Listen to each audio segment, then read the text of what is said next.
Kickoff. It is sunny but chilly in College Station, Texas for SEC football on ESPN. This afternoon from Kyle Field, the Texas A&M Aggies go out of conference with a record of 7-3. They welcome in the University of Texas San Antonio Roadrunners. The Roadrunners make the 3.5-hour trip with a record of 5-5. I'm Eamon McEnany, happy to be joined by John Kinjemi. And today, John, the Aggies looking to get back on track. They're trying to bounce back, and it's been a roller coaster season for Texas A&M. This is a group that started 7-1. They lost to Alabama. But when the rankings came out for the college football playoff, they're ranked 4th, and they're feeling pretty good about what's going on in the month of November. Then back-to-back losses, a touchdown loss to Mississippi State, and then devastating loss to Ole Miss by a point, not only losing back-to-back games, but losing their starting quarterback, Trevor Knight. So this was a week where head coach Kevin Sumlin needed to bring his team in and say, listen, we have to worry about what we can control, and that's on offense, defense, and on special teams. We'll coach better. We need better production on the field to get back to where we want to be today and then set up a big game against LSU. Telling us yesterday, it's about us. That's our mantra every week, but really this week it's about getting back to playing the football that we played earlier in the year. The Roadrunners won the coin toss, and they will receive the kick. The Roadrunners in the white, and we are underway. That's Matt Guidry who takes a knee. So the Roadrunners will get the ball first. Frank Wilson telling us this is a great opportunity, and John, they have a nice 1-2 punch in the running game. They really do. Williams and Rhodes, they have to be able to be productive on the ground. We talked about their numbers of getting into the end zone, but not only that, the most productive runners in the history of UTSA. So this is a 1-2 punch that needs to get going early for this offense to stay on the field and keep A&M's offense on the sideline. Obviously, a win today would be the biggest win in school history. It would also make them bowl eligible for the first time in school history. Daniel Stolten Sturm is the starting quarterback. Jarvion Williams behind him in the backfield. Coming off a loss to Louisiana Tech. And here's Williams to the left. Looking to turn the corner, and he gets about 3. Knocked out of bounds by Victor Davis.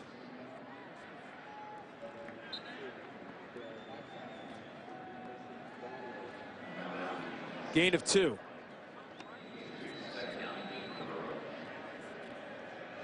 There's a look at Dalton Sturm, who won the job over Jared Johnson, former walk-on. Done a pretty good job of protecting the football in the passing game. 16 touchdowns, only 5 interceptions. He'll need to make good decisions under duress today. And he's going to keep it himself, and he can't get away from Myles Garrett. So that'll bring up 3rd and long. And Garrett did a good job staying home there. He did. He was eye discipline is a big deal today for this defense for Texas A&M, and Garrett's one of those players. He's not only one of the best players in college football, but finally healthy. He's been had nagging injuries this entire season. So no gain on the play, sets up 3rd and 8 from the Roadrunner 27.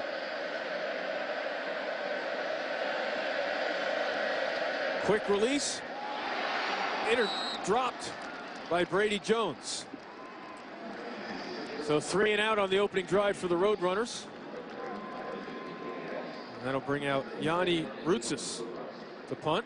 And that is not what head coach Frank Wilson wanted to see out of his Roadrunners offensively. They need to stay on the field today and move the chains. And with the weather today, the wind swirling, kicking game is something to pay attention to. And they will certainly try to kick it away from Christian Kirk, who has 3 punt returns for touchdowns already on the season. Rutsis goes to the rugby style, and it is indeed a low kick that Kirk runs away from and takes a Roadrunner roll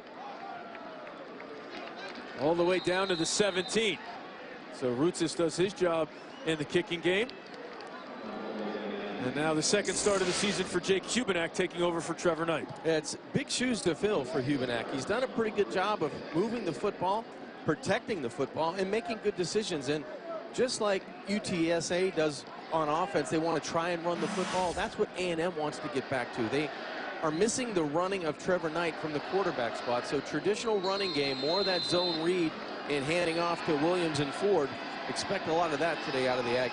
Keith Ford gets a start at the running back position, gets the first carry there, and tripped up at the line of scrimmage. Devron Davis, the junior, coming on the blitz, and there's an injured Texas A&M offensive lineman, which is something they really cannot afford at this point in the season. And it looks like it's Jermaine Illuminor. They're playing right guard now today. They've had a lot of changes up front in that offensive line, and Illuminor is one of those guys that's been moving around along with Colton Prater. So you hope it's not as serious as it looks on the first offensive play. So while they tend to Jermaine Illuminor, we're going to take a break. Back to College Station right after this. Shop like a pro at Bass Pro Shops for huge Black Friday savings. Like Redhead men's 5-pocket jeans for under $10. And save $150 on this Masterbuilt smoker with remote. Doors open at 5 a.m. The holidays should bring joy. So why are you still putting up with complicated cashback cards? Some cards limit where you earn bonus cashback to places they choose. Then they change those places every few months. Quicksilver keeps it simple. With Quicksilver, you've always earned unlimited 1.5% cash back on every purchase, everywhere. 'Tis the season for simple. What's in your wallet? Can you feel something without touching it? See something with your eyes closed. When everything is designed around you, the driver, you can.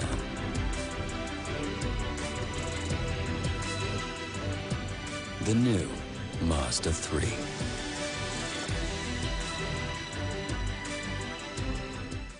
Enjoy your phone. You too. All right, be cool. You got the amazing new iPhone 7 on the house by switching to AT&T. What? And you got unlimited data because you have DirecTV? Okay, just a few more steps. Door! It's cool. Get the iPhone 7 on us and unlimited data when you switch to AT&T and have DirecTV.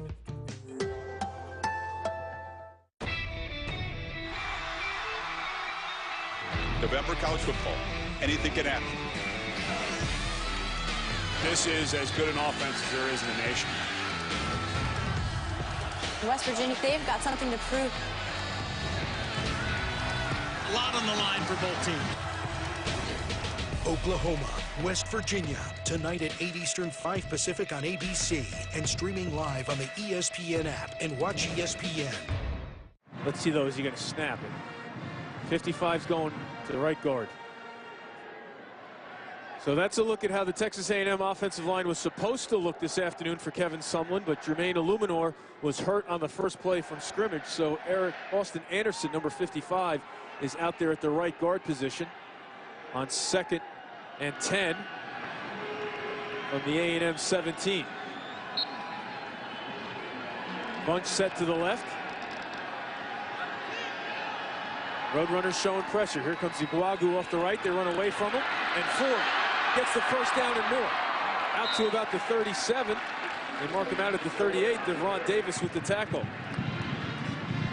And Austin Anderson right in action with a key block. You mentioned Anderson coming into the football game. He does a nice job of getting out in front of that running game, that edge running game to the right side, along with Genesee, the tackle. 22-yard pickup. Back to Ford. Gets the corner, heads upfield, gets near the 50 and near another first down. Brought down by Marcus Davenport, junior from San Antonio. Keith Ford, one of those patient runners for A&M. He's battled injuries this entire year. That was a nice job of waiting for his blocking to get to that edge, and a big gain on first down. Give him 9. Makes it 2nd and short here from the 48.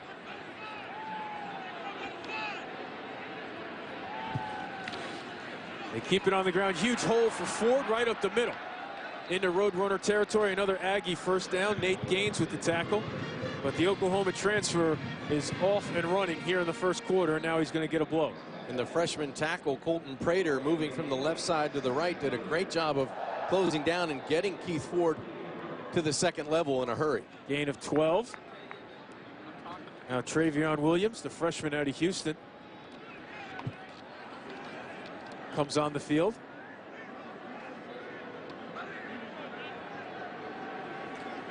Play fake.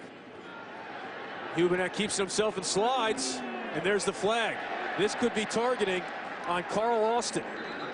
His day could be a short one. Certainly it was a slide. He gave himself up.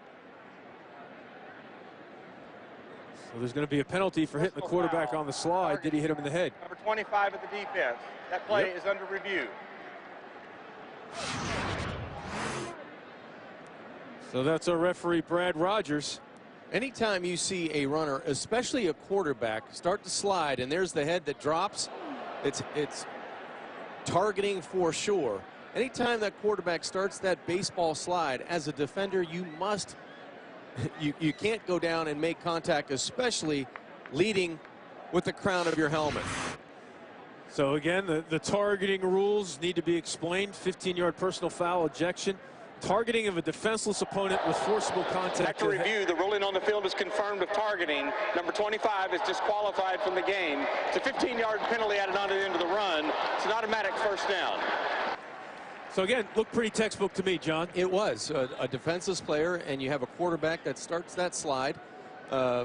It was an easy black and white call for the officials. That was very simple, and that's going to get Carl Austin off the field and disqualification for sure. The lowering, one of those things you're looking for, that launch in the crown of the helmet to the quarterback, and that's going to be disqualification, unfortunately, for Carl Austin. Attack on 15 yards, so makes it 1st and 10 from the 22. Ford back out on the field, and they're going to run a reverse, and Kirk barely gets it back. And there is a busted play in a big way. Michael Iguagu.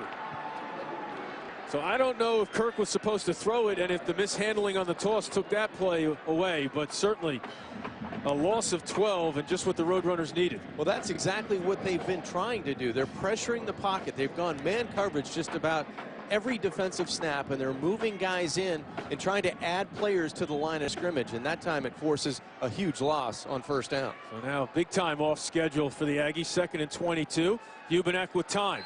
Hit as he throws, has a man open. It's Kirk who makes the grab inside the 20. Nate Gaines with the tackle, but Kirk coming in as the leading receiver in the SEC with catches with 64. Makes his 65th and picks up 18. First of all, good protection, and then secondly, great patience by Hubenek to be able to scan the field, wait for that crossing route. So he had plenty of time in the pocket, good eye discipline, and good toughness shown by the quarterback. 3rd and 4 from the 16. Roadrunners showing pressure again. Here they come.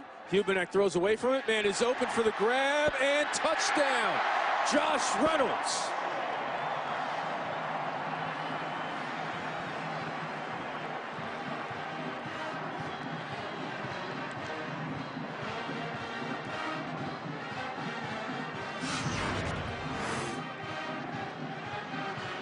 Nice job by Reynolds taking this slant route after the play action by Hubenek.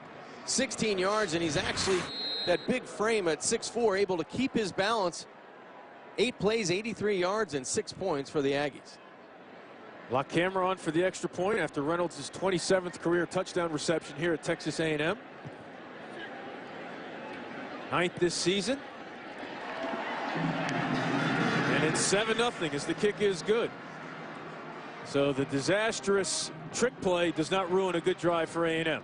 If you play man coverage against Texas A&M, they will make you pay if you throw the football.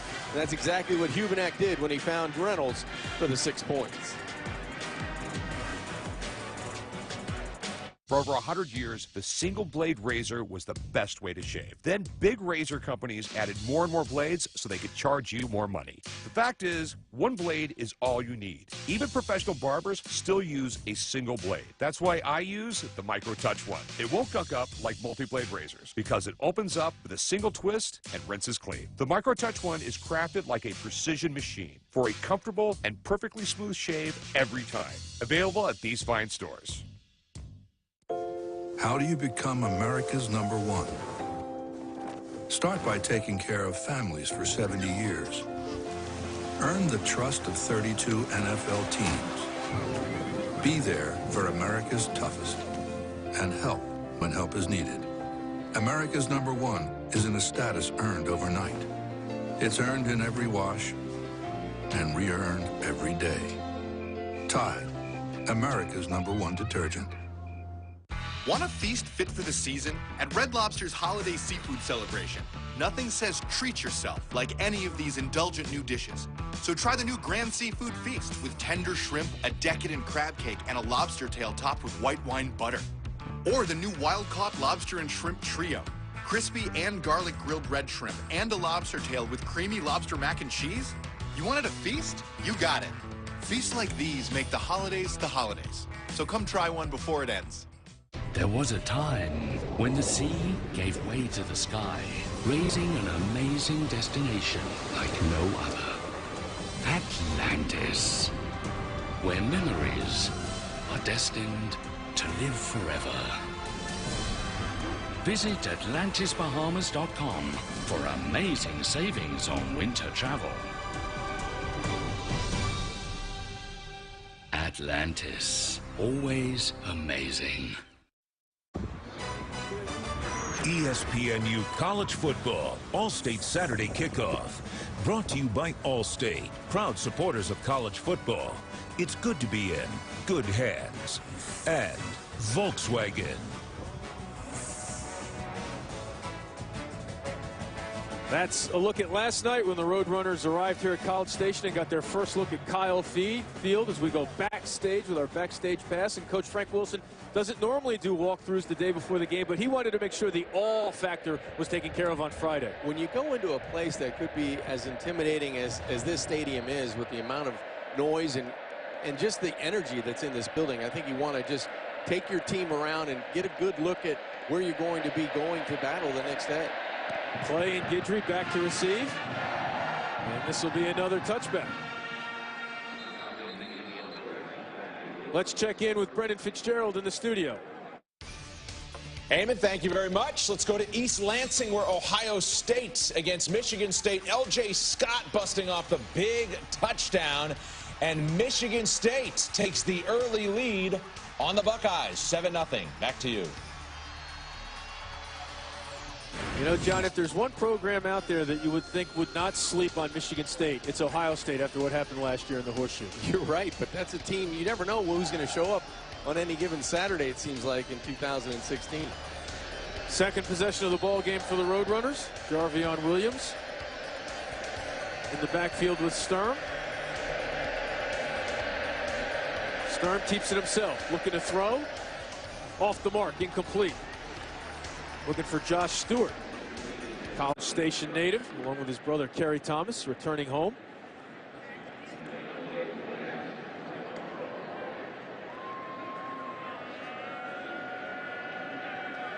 Certainly the Roadrunners looking to get something going here on this drive after going 3 and out on the opening drive and giving up a long touchdown drive to A&M.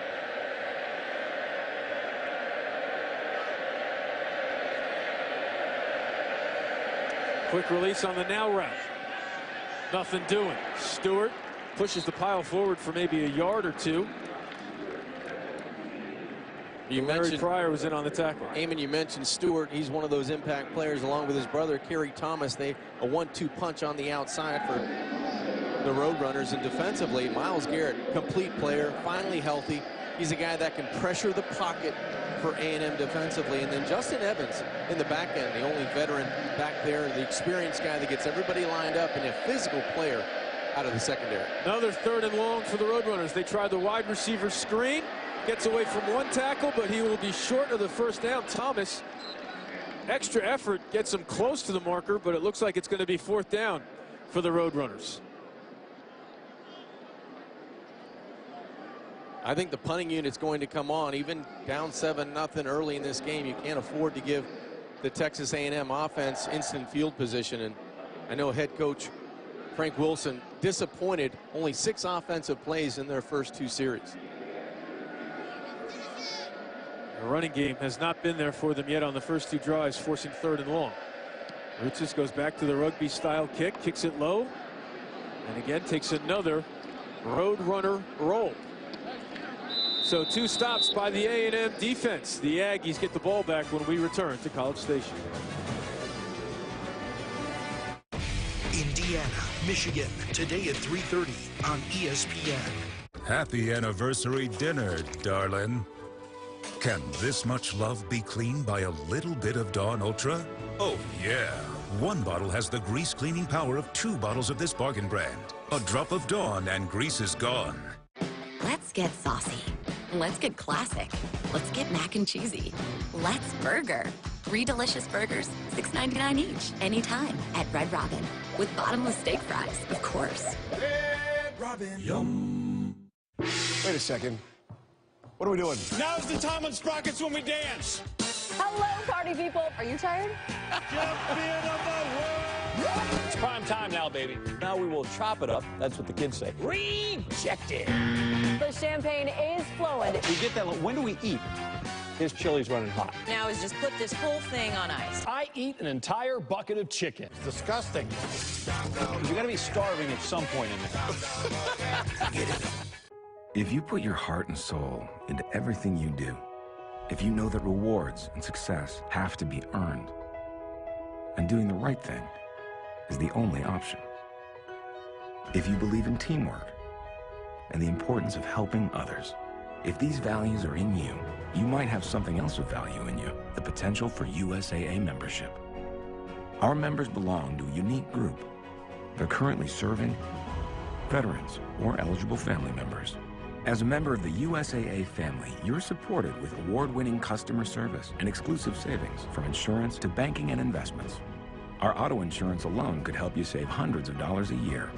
Many people are eligible to join, but don't realize it. Do you have USAA in you? There's an easy way to find out.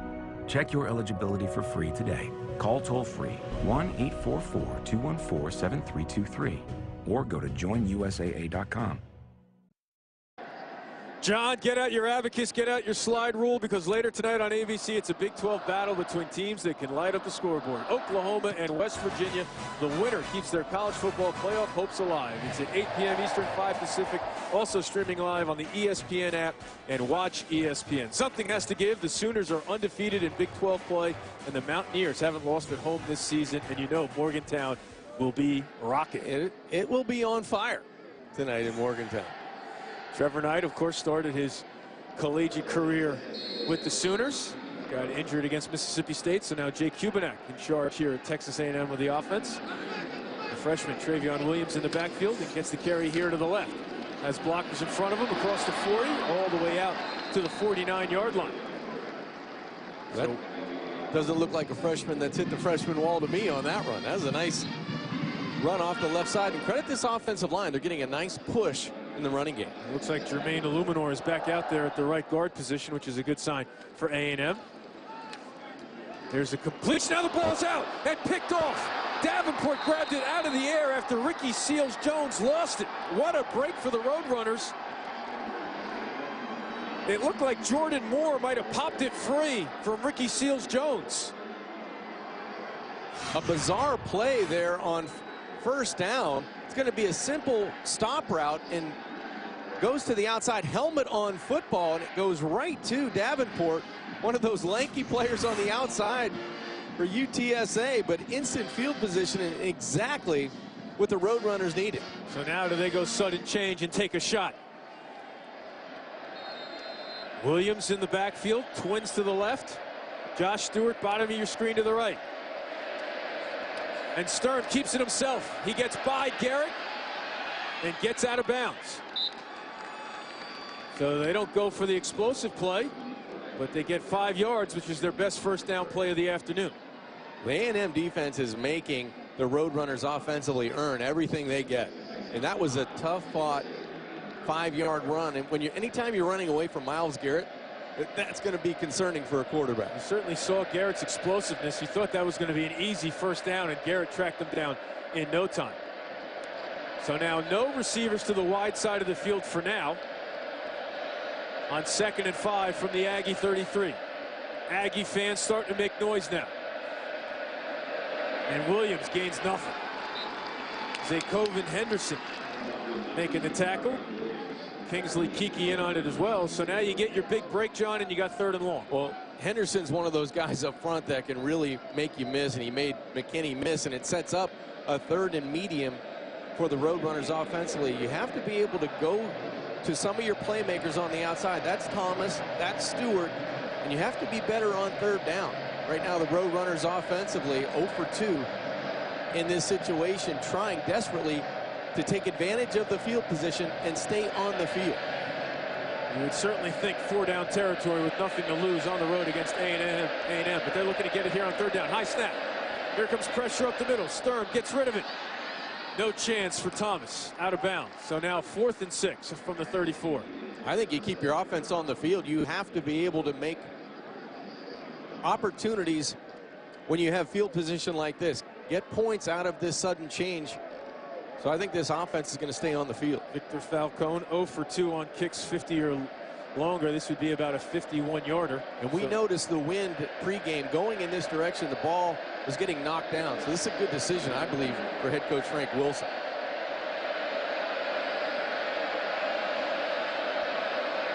Now they load up the right side. Low snap. Sturm picks it up. Has a man open. Low throw. Thomas makes the grab and gets the first down. What a great athletic play by Dalton Sturm, the quarterback. On third down, the snap almost went over his head. On fourth down, it's on his feet. So Kyle McKinney needs to do a better job of snapping, but a good shortstop play by the quarterback. Throws an accurate pass on the outside in this offense. Their goal is to stay on the field, run plays. They're able to do that with a shoestring catch and run for a first down.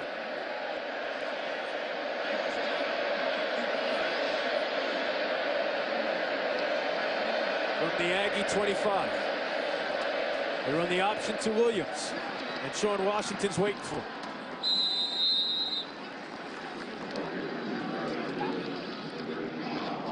Gain of 3. I like the idea of the Roadrunners offensively moving the pocket a little bit, Eamon, trying to buy some time, make easier throws for Sturm, getting those running backs, the tight ends, wide receivers right in front of his vision on the perimeter of the defense. Now, if he gets time to throw, he's throwing against a banged-up secondary. Many starters in that back end not playing today for Kevin Sumlin and the Aggies. 2nd and 7. Sturm with time, has an open receiver, has to lunge out to make the grab, and that's Brady Jones. Now they say incomplete. So again, it'll be 3rd and long for the Roadrunners. So a good throw there, and they're looking at 3rd and short, but Jones couldn't bring it in on the sliding catch. Manageable third down situations is where the Roadrunners want to be offensively. 3rd and 7 is just on the borderline of that manageable mark for UTSA. Bunch set to the wide side, no receivers to the short side. Williams in the backfield. Sturm with time, now here comes pressure, forced out of the pocket, he'll go down. It was a good pocket for a while, but then Garrett broke through.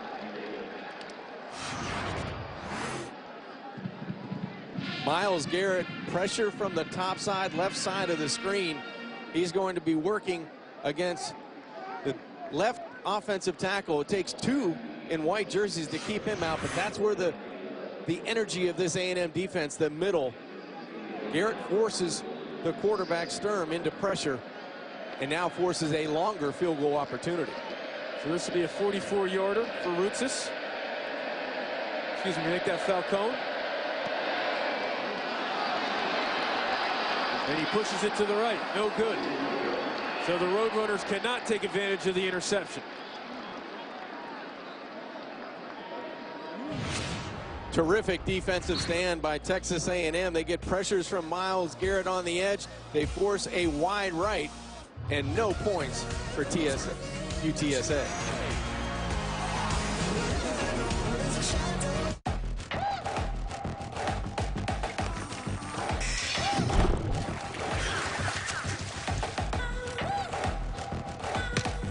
Enough.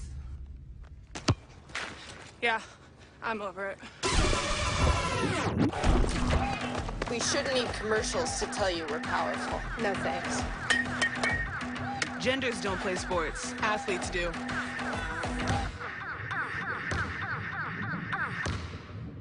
You're here to buy a used car, truck, SUV. That's smart. TrueCar can help. It's great for finding a new car, but you already knew that. It's also great for finding the perfect used car. You'll see what a fair price is, and you can connect with a TrueCar certified dealer. So no matter what you're looking for, there it is. This is how buying a used car should be. This is TrueCar.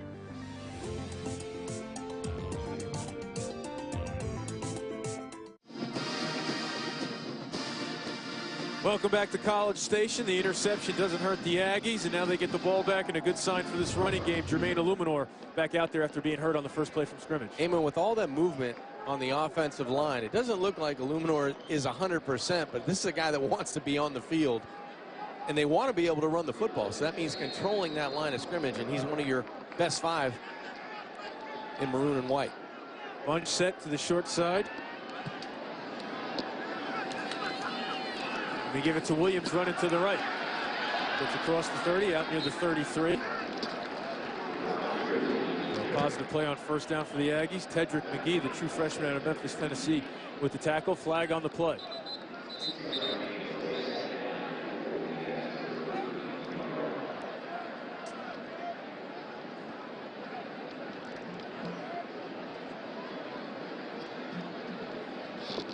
Away from the ball between the defensive back and the wide receiver.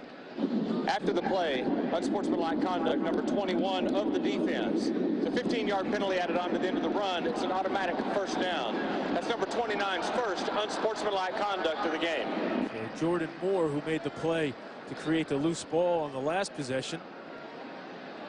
A little overzealous at the end of that play for Coach Wilson. Yeah, the senior needs to make better decisions out of the secondary. You want to be aggressive, but as you mentioned earlier, it's 2 against 1 going downfield. And anytime you looks like you made contact with the helmet, that's going to draw the flag. So moves it out near midfield for the Aggies. Hubenak with time. Has a man open. Kirk makes the grab. Gets inside the 30 before going out of bounds. Short-handed receiver with another big play for Texas A&M.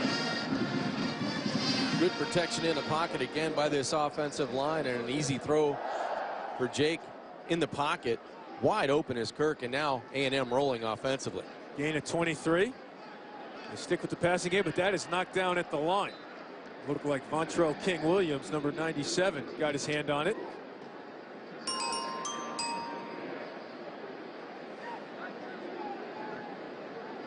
Tuesday night, the unveiling of the most recent and new college football playoff rankings. It's been interesting. That's every Tuesday. As John mentioned at the start of the show, it wasn't that long ago that this A&M team was ranked 4th in those rankings. Now the Roadrunners showing pressure off the edge. Hubenak keeps it himself for a short gain. Now Moore, very active, makes the tackle. This is where you miss your quarterback. Anytime that a team wants to pressure the line of scrimmage, that time the short side, the Roadrunners bring the corner. You want to be able to have a quarterback with a little bit more mobility to go away from that pressure or to throw it versus man coverage. So this is where Hubenak needs to take advantage, especially when you cross the 30 to 25-yard line. Expect more pressure. Swings to the short side. Kirk in the slot now in motion. Making trips to the right. On 3rd and long. Here comes pressure up the middle. High throw. Grab made by Seals Jones. Breaks one tackle. Lowers the shoulder for an extra yard. And Coach Noel Mazzoni, the offense coordinator, told us they wanted to get Ricky Seals Jones going this week. Great frame at 6'5". Anything close is his, especially down the middle of the field. You want to be able to just to get it close, and that wingspan and catch radius of Seals Jones shown on that first down. Suffered a leg injury against Arkansas. Hasn't really been the same since, but they were hoping for a big day today from him. Now Williams has a huge alley. It's inside the 10. The offensive line doing its job on that play. Marcus Davenport with the tackle. Gain of 6. Coach Malzone offensively spread you out in the red zone to create running lanes for Williams and Ford, and that offensive line taking care of the rest. Williams with a chance today to become the first true freshman to rush for over 1,000 yards in A&M history. Needs 124 yards to do that. And he's looking to pick up a few more on this play and maybe just one. Ronnie Feast making the start. place of Josiah Tawa-Effa, who had a targeting penalty in the last game, makes the tackle. This is where you missed the running of Trevor Knight at the quarterback position. Red zone, you don't account for the quarterback necessarily today with Hubenek. This team has been successful so far early in this game on third down, 100%, 2 of 2. Hubenek trying to make it 3 of 3, if not scoring on third down. Third and short. Williams in the backfield with Hubenek. High snap. Williams gets tripped up behind the line of scrimmage. And he is short. He lost a yard. So on fourth down, decision time. Kevin Strong with the tackle behind the line of scrimmage, and they're going to settle for the field goal. Yeah, the penetration, 54, you're right. Kevin Strong was the guy that blew that up. Made Williams going off tackle to the right side, cut back, and forcing the field goal opportunity. So La Camera on for the short kick, make it a 24-yarder to make it a 10-0 ball game.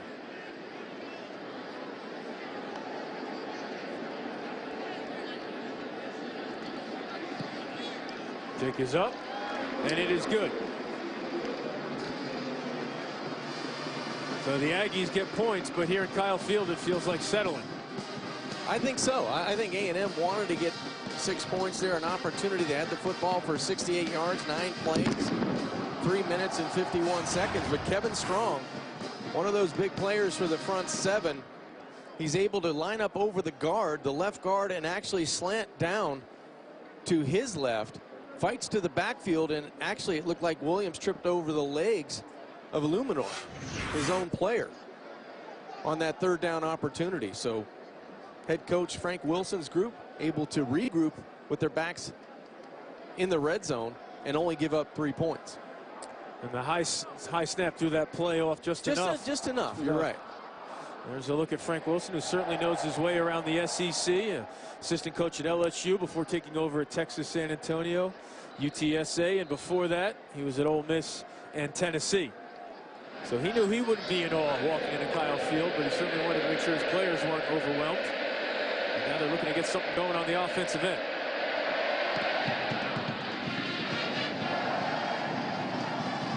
Again, it's another touchback for Brandon Mann. Celebrating its 12th year sponsoring the Good Hands Field Goal Nets, Allstate makes contributions to participating universities' general scholarship funds for each field goal and extra point kicked. To date, Allstate has contributed millions in scholarship monies. All right, John, how do the Roadrunners get something going on offense? I think you need one of those explosive plays, whether you go play action and you get a double move on the outside. You need to be able to change the dynamic of the game, and it looks like Jared Johnson may be in at quarterback for the Roadrunners. Sam Houston State transfer, had a great career there, was the Southland Conference Player of the Year, and he hands it off to Williams. And no gain on that play. I think if you try to play big boy football against this A&M defense, you're running into a brick wall. You have to be able to create some separation in the passing game, especially with the back end of the Texas A&M defense so depleted. 2nd and 10 from the 25. They run a reverse to Matt Guidry, and he's got the first down and more. Finally knocked out of bounds by Washington, but Guidry delivers that explosive play you were looking for. They needed to find a way to get a quick 10, 20, 30 yards down the field, and Guidry provided that on that end around. Good play action. Everybody's eyes are in the backfield, so a 22-yard gain there on 2nd down changes the field position for the Roadrunners offensively. Takes it out to the 47. They change the formation. Twins to the right. And here's Williams. Stutter step behind the line of scrimmage and then pushes forward for maybe a yard or two. Jesse Brown with the tackle, 2-yard gain.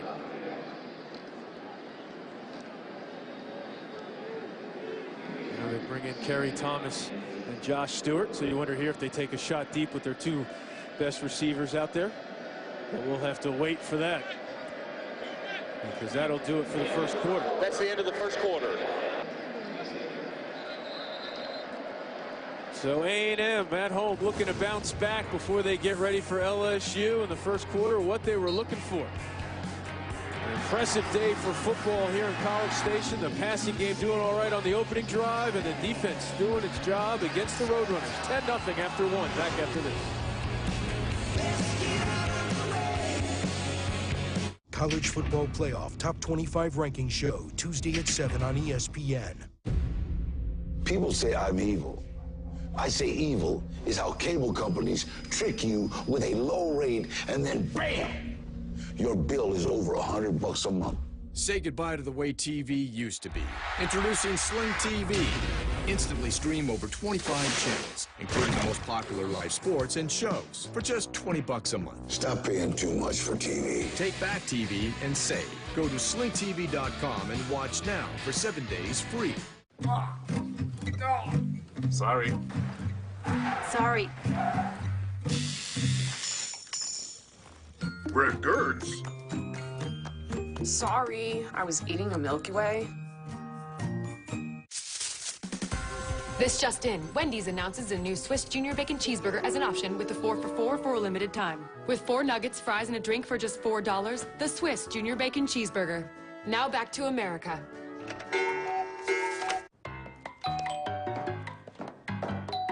Okay, impaciente. Manolo, you're so cold. Come in. What's wrong? Take off your hat.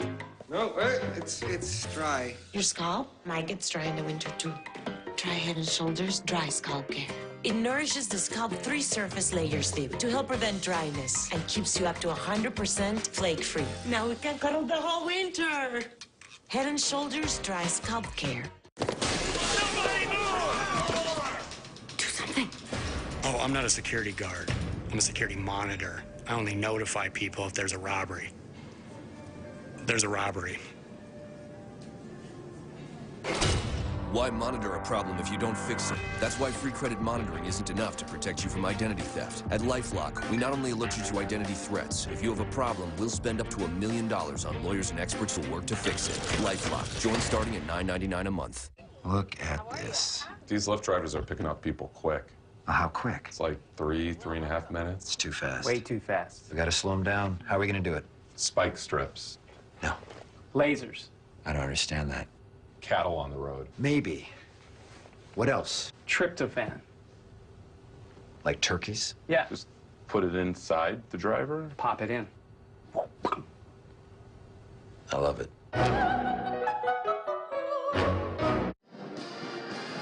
You're watching the SEC on ESPN. Texas A&M going out of conference before a showdown with LSU. Leading the Roadrunners of UTSA 10-0 after 1 quarter of play. Roadrunners with the ball, facing a 2nd and 8 from their own 49, and they've already made a quarterback change. Jared Johnson here getting this drive over Dalton Sturm as Josh Stewart goes out top of your screen. But they pitch it to the left. Williams gets inside Aggie territory, down to the 45, so now 3rd and short for the Roadrunners, and they desperately need a first down. Not a lot of success for UTSA on 3rd down. Have not converted yet. This may be another situation, Eamon, where you stay on the field and have 2 cracks at trying to get a couple of yards. As you look at Charles Oliver, who's just saw number 21 for Texas A&M, making his first career start with all the injuries and depletions in the back end. So now 3rd and 2 for the Roadrunners. And Texas A&M takes a timeout. So Coach Sumlin and Coach Chavis didn't like what they saw in that alignment, so they wanted to regroup. Timeout. Texas A&M, they're first. It's 30 seconds. Kind of an emotional afternoon for 2 of the players for UTSA. Kerry Thomas and Josh Stewart are brothers. They grew up in Louisiana but were displaced into the College Station area after Hurricane Katrina. Played high school football down the block here at Texas A&M. Been through a lot in their careers, junior college, injuries, but now they get a chance to come home and take the field at Kyle Field. Always special when you're coming back home to play where you kind of grew up, where you started to shine as a football player and grow as a young man. And I'm sure both Stewart and Thomas want to be impactful for the Roadrunners offensively today. Josh Stewart with 12 career touchdown catches.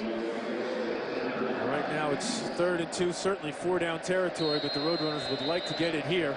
And now Johnson goes under center. Backtracks now. So now empty backfield, 5 receivers on 3rd and 2. Slant, complete. And Josh Stewart on cue makes the grab for a 1st down.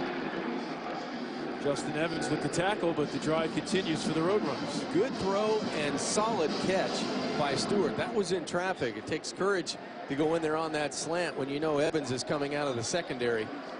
Terrific job of concentration by Josh Stewart. Gain of 11. Make it 12. I think you take a shot here, Eamon.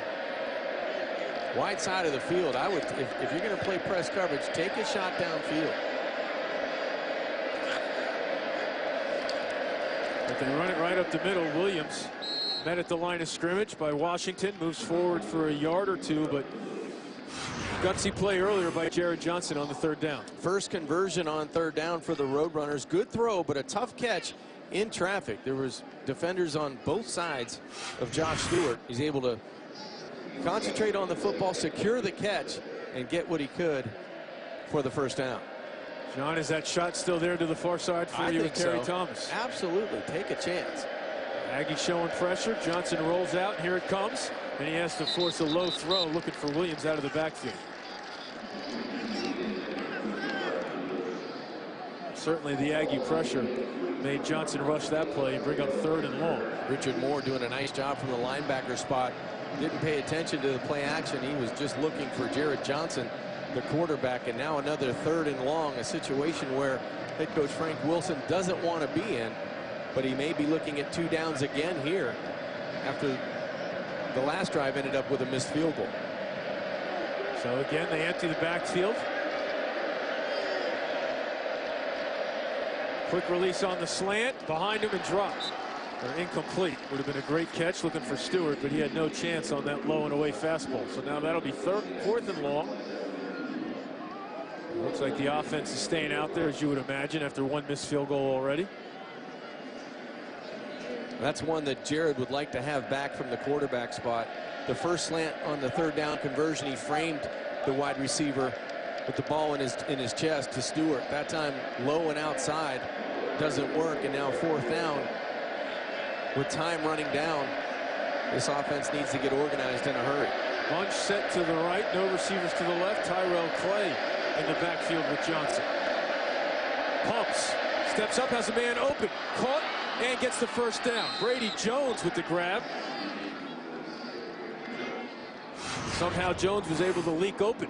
It looked like confusion to the right side. The bunch set on the outside. Jones is able to come out of that, looked like a wheel route, and bend it to the inside. So that's a good hesitation by Brady Jones, and patience in the pocket shown by Jared Johnson.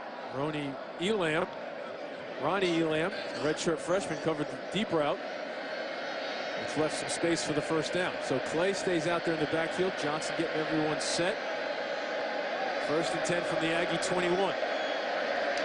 They run it with Clay. And he gets a couple of yards.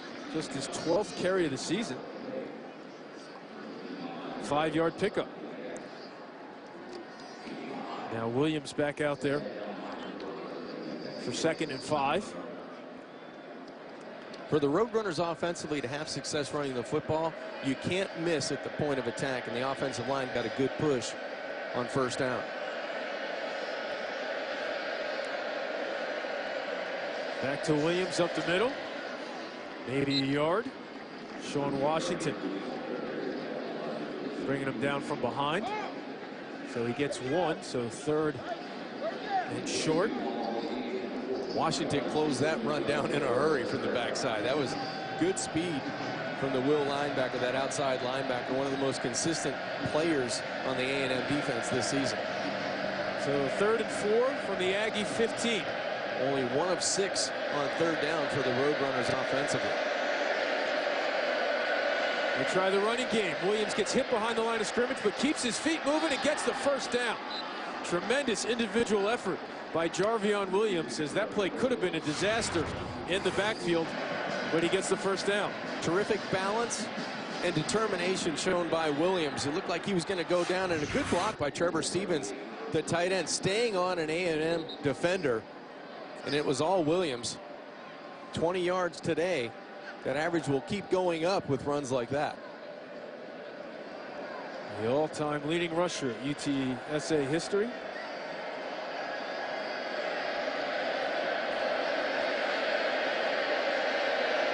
Empty backfield. Into the end zone, incomplete. Oh, he caught it. Josh Stewart brought it in, and they say touchdown. What a catch. Whoa, my. I thought for sure that was over his hands and out of bounds. Now, obviously, they're going to take another look at it, but it's ruled a touchdown, and if it is, SportsCenter just has a top 10. Look at that. Catches the point of the football, right foot down, controls it through the catch. Josh Stewart, unbelievable catch. Absolutely. Tremendous call by the official and an even better catch.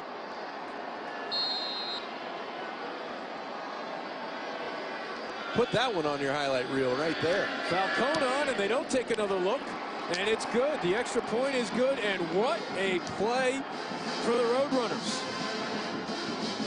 You come home one day, you make the highlight reel. Homecoming is pretty good for Josh Stewart. Velcro on the right hand. He's just going to stick this hand up. He gets separation to the outside, sticks that right hand up, catches the point, right foot down. And the Roadrunners are rolling here early in the second quarter.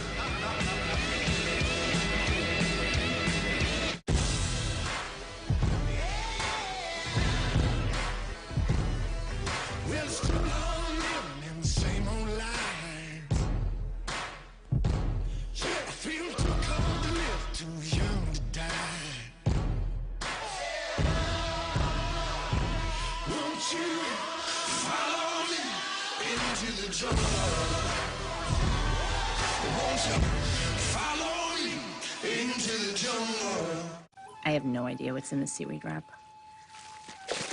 But with this USP seal, I know exactly what's in my Nature Made gummies. Nature Made has the first gummy certified by USP, a nonprofit organization that sets purity and potency standards. When coughing keeps your family awake, breathe easier with Vicks VapoRub. Soothing cough relief that starts working instantly. It's true. Arby's new steak and chicken fajita flatbreads don't come on a sizzling platter. But they do come on a flatbread, which, if you think about it, is much better to eat. Arby's, we have the meats. There aren't many things in this world that are absolutely free without some kind of catch. Well, today, there is no catch.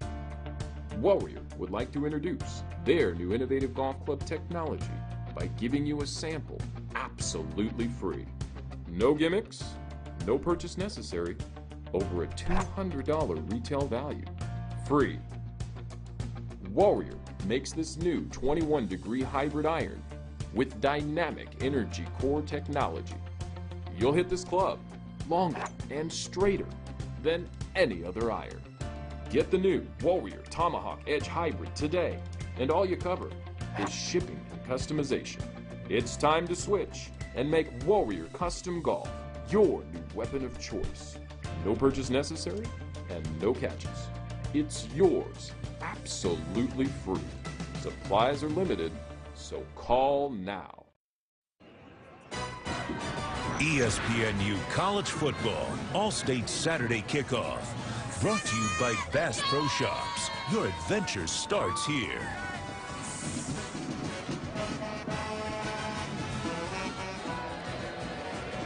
Some of the scenes of the pregame atmosphere here earlier today in College Station. Don't think they expected the Roadrunners to be within 3 with 10:46 to play in the second quarter. Ford and Evans back to receive, and they squib it. So this will be Ford off the hop.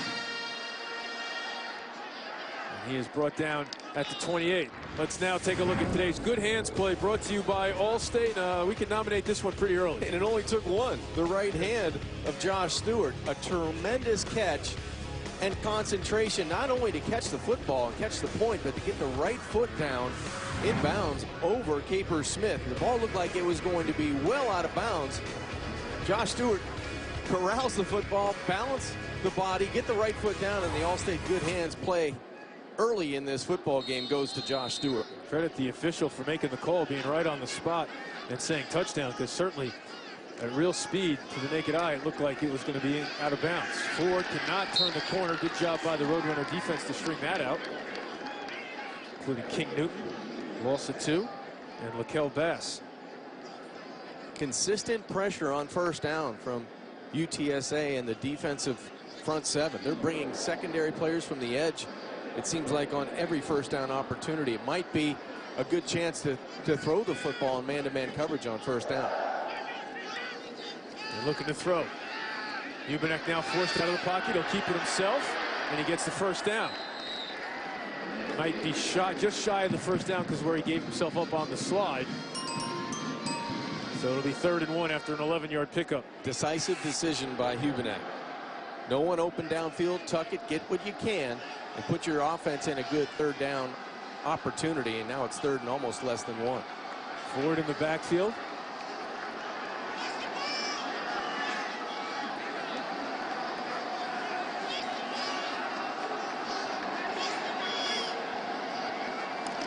And they give it to Ford.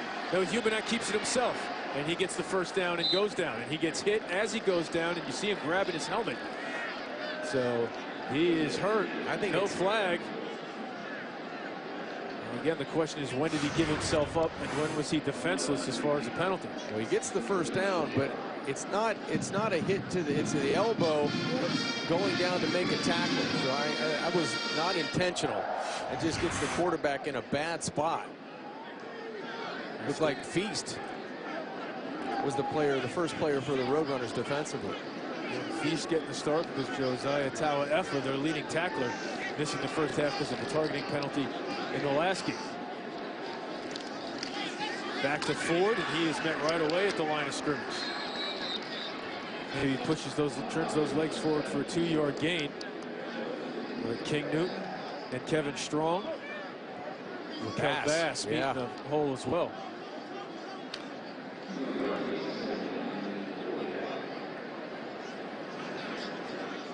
Roadrunners have been impressive early, Eamon. They're not backing down. They're stout at the point of attack. They're running from sideline to sideline. Pretty good so far.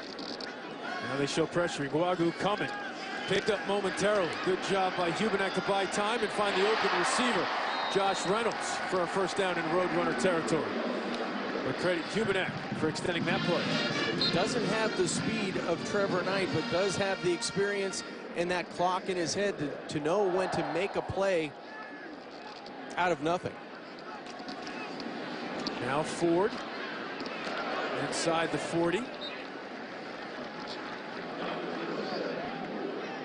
Hit by Feast. Keith Ford comes downhill, and he's a pretty tough runner in between the tackles. Been impressive so far early in this game.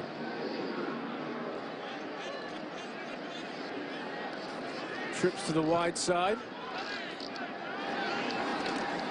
Play fake. And Ricky Seals-Jones makes the grab for a first down. Brought down by Nate Gaines.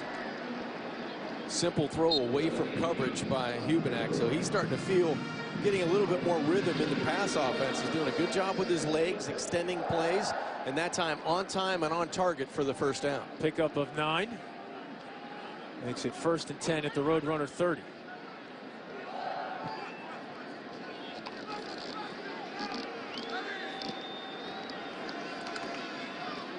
On the slant to Reynolds, he makes the grab at the 20 and is dropped right away.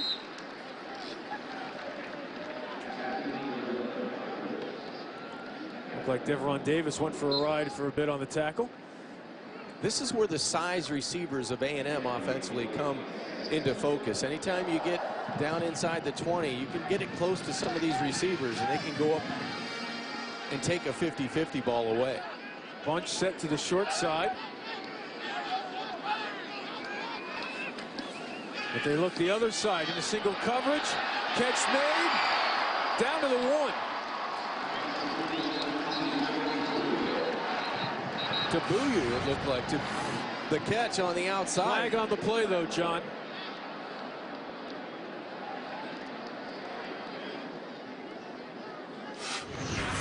An eligible player downfield, number 65 of the offense. It's a 5-yard penalty from the previous spot. Remains first down. So the penalty on Avery Genesee wipes out the nice catch by Tabuyo. And Eamon, that was a catch and throw out of the shotgun, so it had to be very quick for Genesee getting downfield. Yeah, he's in the second level. You can see he almost misses at the point of attack and gets downfield, so that's going to bring that positive play back. Instead of 1st and goal from the 1, it's 1st and 15 from the Roadrunner 25. Now Hubenak doesn't like what he sees, changes directions, and throws it out of bounds. So the slant was covered. Good job by Nate Gaines, taking away the intended receiver, Ricky Seals-Jones.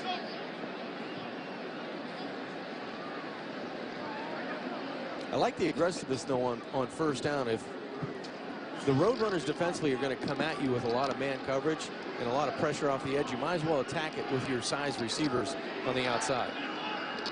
One of those size receivers, 6'4", Josh Reynolds, bottom of your screen to the right. Hubenak looking left. Now he changes. Now he's going to run for it. He's going to get breaking down by Davenport. Marcus Davenport. They say the ball came loose. Roadrunners ruling on the field is that the runner was down. Roadrunners thought they had it, but Hubenak was ruled down.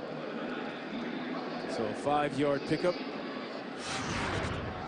Regains the penalty yards. That's the 3rd or 4th time that Hubenak's been able to step up in the pocket, see coverage downfield, and then try to make a play with his legs. Something he's not known for doing. And clearly looked down before the ball came loose. So now 3rd and long, twins to both sides. Now there's motion to the right. Pressure hit as he throws. Into single coverage. Incomplete. Josh Reynolds went up for it. Looked like he was going to be too tall for Devron Davis, but he couldn't come up with the spectacular grab. Good battle for the football that time between Davis and Reynolds.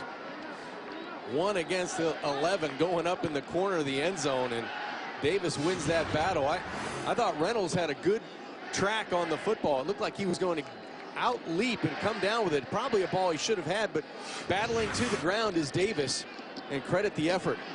He certainly high-pointed it, to your point. He but did. Davis did not give up on it. So a 38-yard attempt for La Camera. And the Roadrunners jumped. So this will make it 4th and 5, and Coach Sumlin will probably have to make a decision, but I imagine he will settle for the field goal.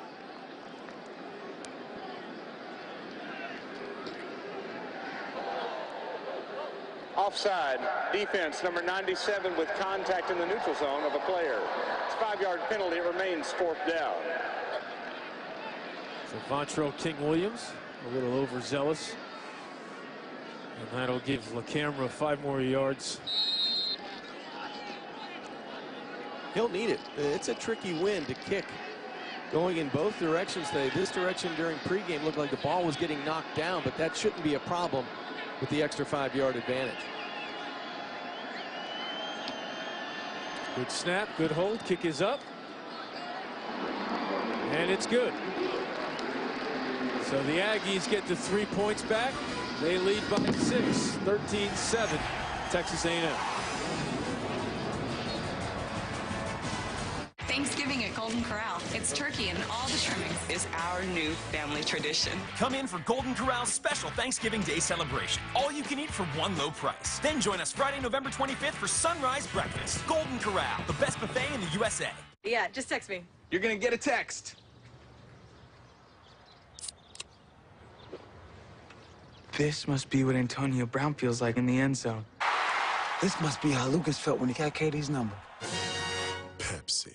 Shop like a pro at Bass Pro Shop's 5-day sale. Like select Sunstopper multi-purpose headgear for under $10. Save 60% on full zip quilted shirt jackets. Save $50 on new North Face men's Gore-Tex trail shoes. A Vitamix blender is one of the most coveted kitchen appliances in the world. Perhaps because it can make hot soup, pizza dough, sorbet, peanut butter, sauces, whipped cream, and more. Treat yourself to a Vitamix blender. It's the smart thing to do. If Old Spice Sweat Defense helps keep me feeling dry, how would they know I worked hard? I've got to make stuff harder.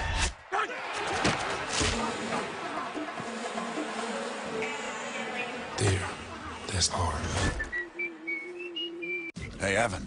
So, you're stuck at a work thing. With DirecTV and AT&T, you can stream all your favorite shows without using your data. That makes you more powerful than a table for 60. Wednesdays are the new Thursdays. Or the mandatory after party.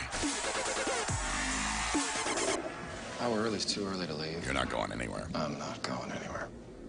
It's your TV. Take it with you. Watch all your live DirecTV channels on AT&T data free. Thanksgiving at Golden Corral. It's turkey and all the trimmings. Is our new family tradition. Come in for Golden Corral's special Thanksgiving Day celebration. All you can eat for one low price. Then join us Friday, November 25th for sunrise breakfast. Golden Corral, the best buffet in the USA.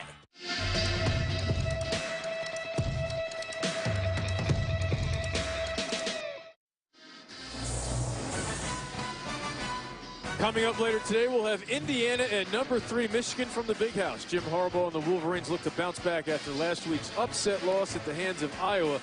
3:30 p.m. Eastern on ESPN, also streaming live on the ESPN app and watch ESPN. Big question for Michigan, who starts at quarterback?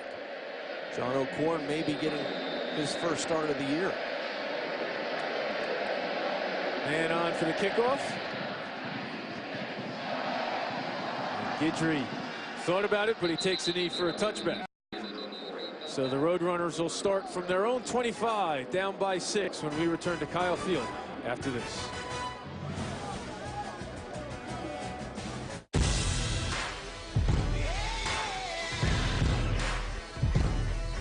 Well, it's too long living in the same old lines. Yeah, I feel too cold to live, too young to die. Won't you follow me into the jungle? Won't you follow me into the jungle? You've been planning it for months. So a sudden snowfall isn't gonna stop you, because your Mazda's all-wheel drive can predict and adapt to changing road conditions.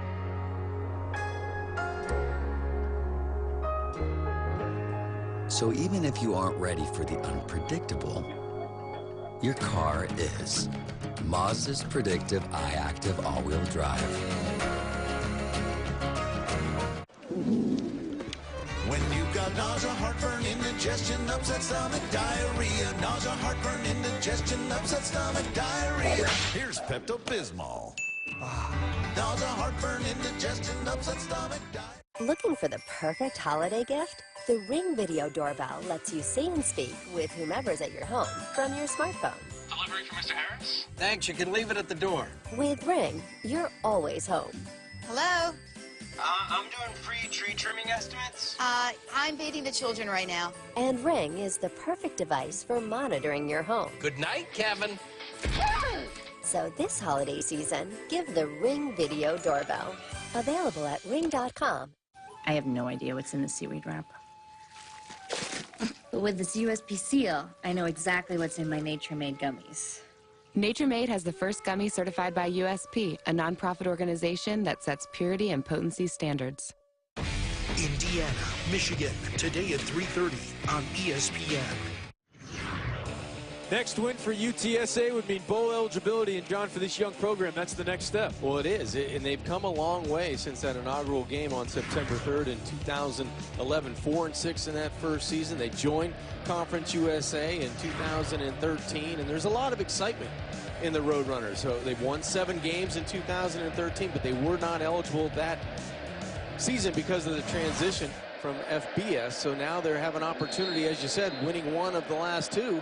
And they're eligible for a bowl game. They get Charlotte in the next game at home at the Alamo Dome, and there's a hole for Williams out across the 30 for the all-time leading rusher in program history. And, you know, that was one of the things we talked about with Frank Wilson. I mean, here's a guy who'd been around all over the SEC, was the recruiting coordinator at LSU, so you knew he had a great resume.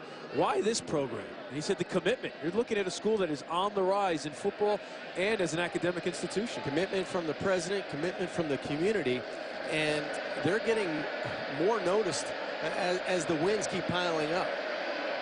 Certainly they would gain some notice with a win here today in College Station. Johnson, though, is going to get sacked. So Jared Johnson on his second drive of the ball game after taking over for Dalton Sturm was met by a swarm of Aggies, so that'll bring up 3rd and long, which has been that coach's nemesis this afternoon after a loss of 5. Well, just as the heat was been turned up by the Roadrunners defensively, A&M does the same as we look at that resume of Coach Wilson and mentions all the places he's been in this in the SEC. Knows the A&M staff quite well. Worked with John Chavis at LSU and Noel Mazzoni at Ole Miss. Now on 3rd and long, they tried the wide receiver screen, and Myles Garrett almost had a pick 6. He knocks it down and does a little dance. That's why he'll get drafted pretty early one day. A healthy Garrett is dangerous, and he's going to be able to track the football from that defensive end position, not only quarterbacks, but getting his hands on the football. A terrific job by Garrett on 3rd down. I meant the ability to get penetration and knock the pass down is why he'll be drafted early, not the dancing moves. I wasn't judging the dancing moves. That's okay. Roots this on to punt. Kicks it high and makes Kirk retreat. Makes the grab inside the 20. Now he's inside the 10. Gets away from one man. Heads upfield and gets back to about where he caught the ball. So, of course, always dangerous when Kirk has the ball in his hands. But Myles Garrett, moving up the draft board, just made a big play to force the punt. A&M ball when we return to Kyle Field.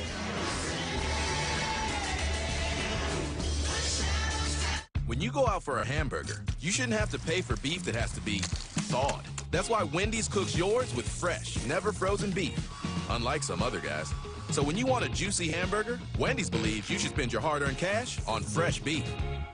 Happy anniversary dinner, darling. Can this much love be cleaned by a little bit of Dawn Ultra? Oh, yeah. One bottle has the grease cleaning power of 2 bottles of this bargain brand. A drop of Dawn and grease is gone.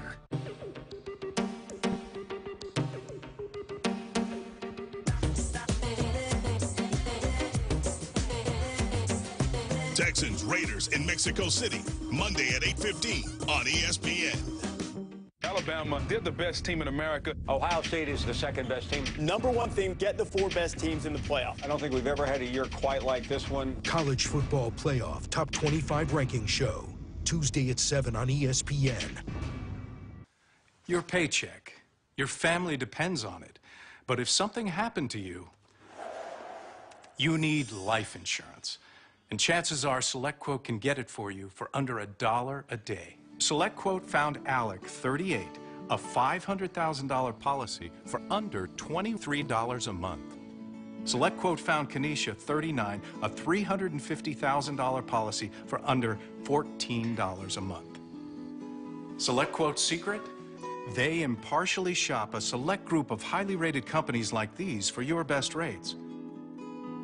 Give your family the security it needs at a price you can afford. Since 1985, SelectQuote has saved over 1 million families millions of dollars on life insurance. Call now or go to SelectQuote.com. Discover what over 1 million families know. We shop, you save. 1-800-559-3600.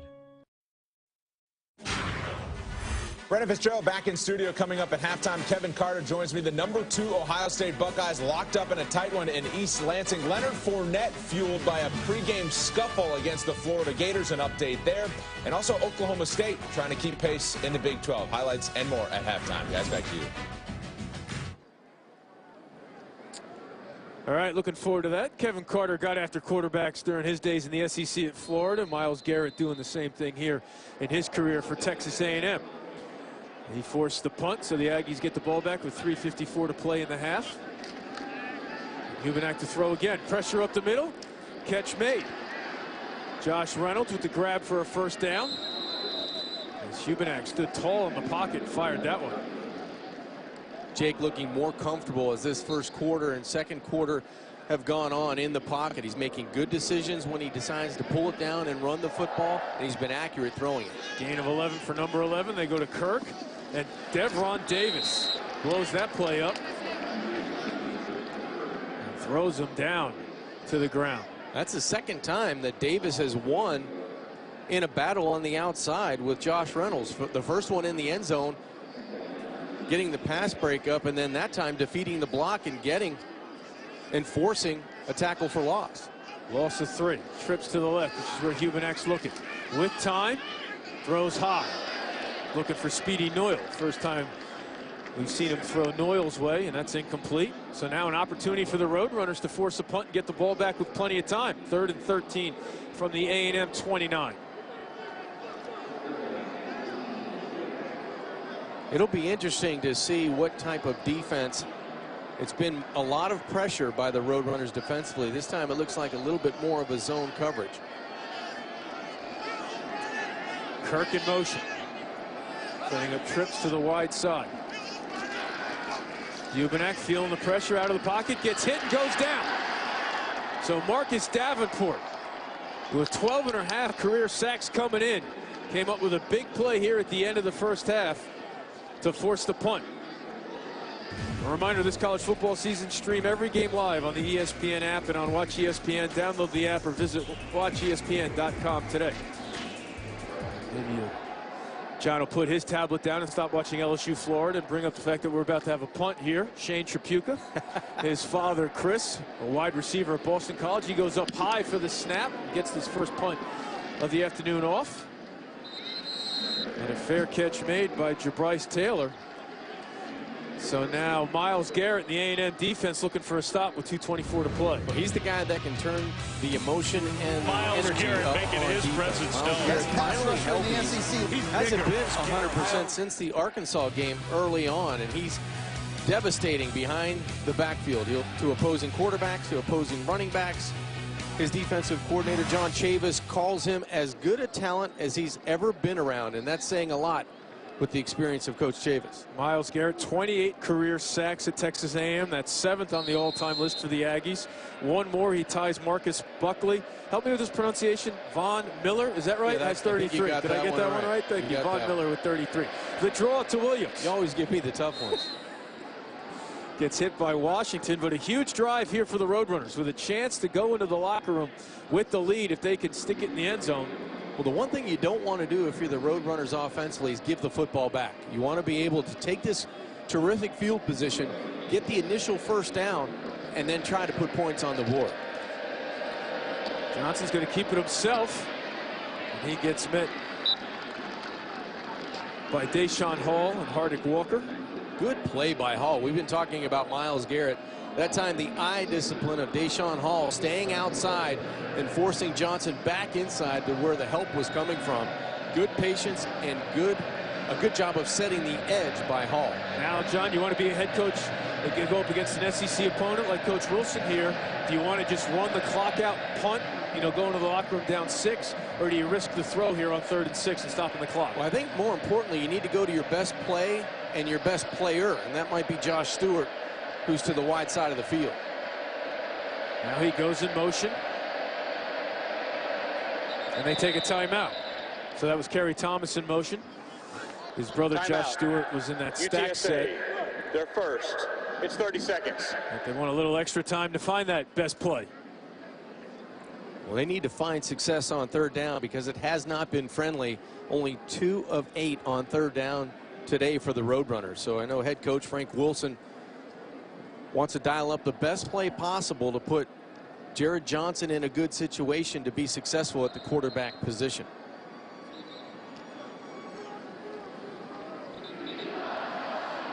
Don't think too many people here who in Kyle Field expected this one to be a 6-point game with 1:11 to play in the first half. I'm in that long line. I promise you. I thought A&M, after the 2 losses, consecutive losses, they tumble from the month of November, the beginning of the month of November, down to where they are now, ranked 25th, would come out with an inspired performance.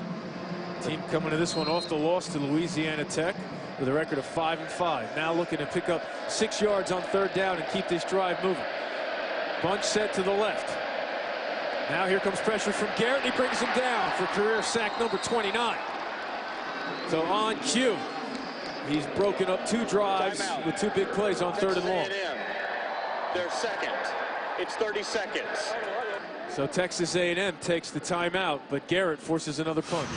One-on-one, he is tough to corral. He's tough to stop. Bottom of the screen, he's going to work with that force up the field. I mean, not only does he have speed, but the strength with that left hand to shed a would-be blocker and find the quarterback. So that's a terrific job of strength and speed off the edge by Myles Garrett. I mean, Javonte Demond is an LSU transfer, 6'5", 300, and he threw him away like a rag doll on that bullrush. Yeah, that's just strength off the edge. And like I said, those numbers, those career numbers continue to rise, and they would have probably had that opportunity early in the season if he would have been healthy. You know, plays behind the line of scrimmage, 3rd among active FBS players, 6 forced fumbles. That's 2nd among active SEC players.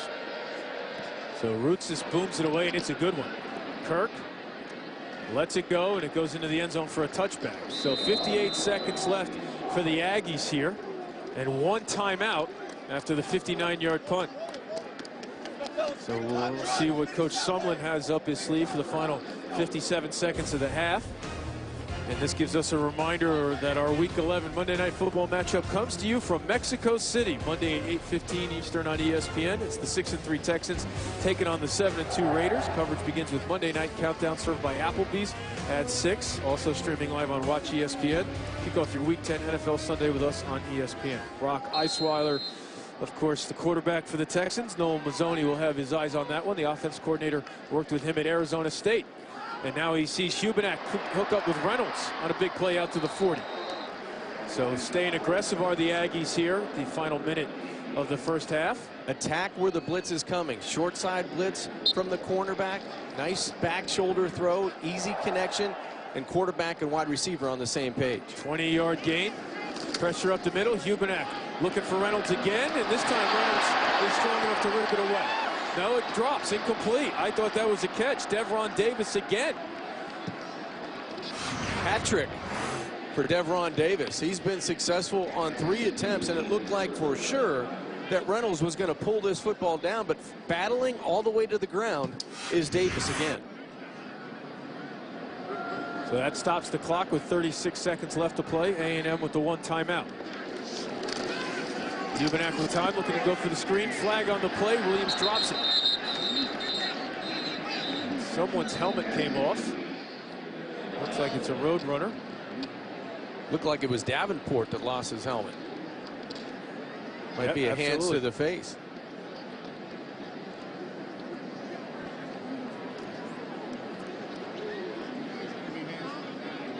So of course, if it's the penalty that took the helmet off, he could stay in. If not, he's going off anyway. Holding offense, number 65. It's a 10-yard penalty from the previous spot. Remains 2nd down. No question about this one. Genesee, one of those linemen, top of the screen.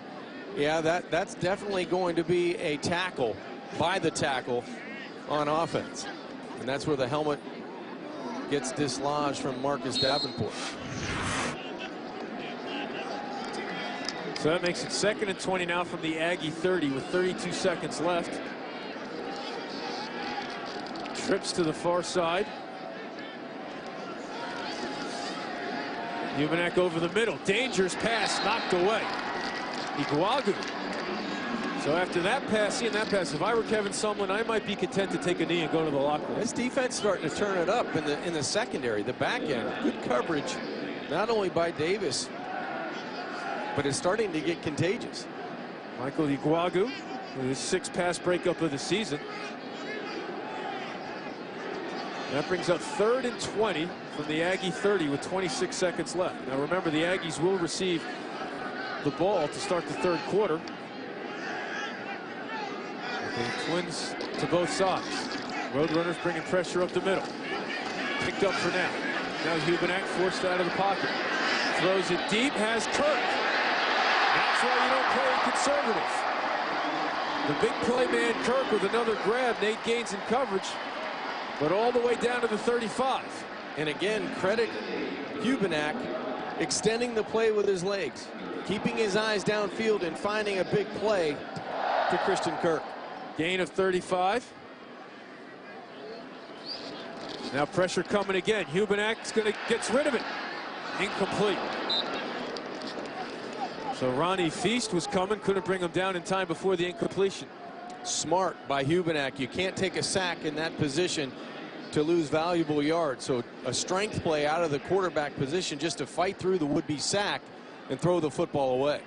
Now they have a timeout, so the whole playbook is open here with 13 seconds left.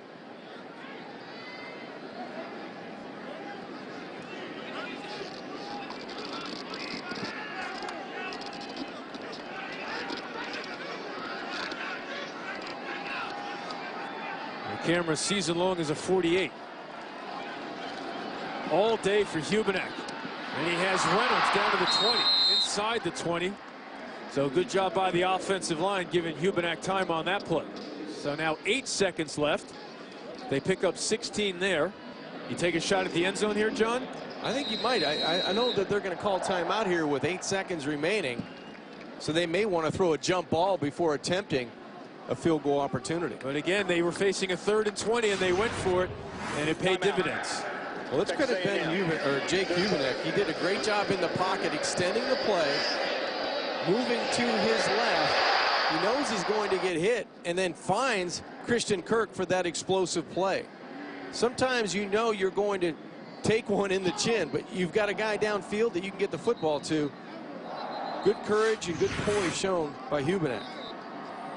So what's your play call here, John, with 8 seconds left and that one timeout to work with? I'm going to bet on Josh Reynolds again, going up against Devron Davis. It's been 0 for 3 or 0 for 2 on the outside, but he's your big play guy with the size. And it has to be in the end zone. It has to be in the end zone, and it's going to be to the short side of the field. That's my call. So let's see how the Roadrunners combat that, thinking they know they're going into the end zone. I will take that back looking at the defense. They are playing way off. Yeah.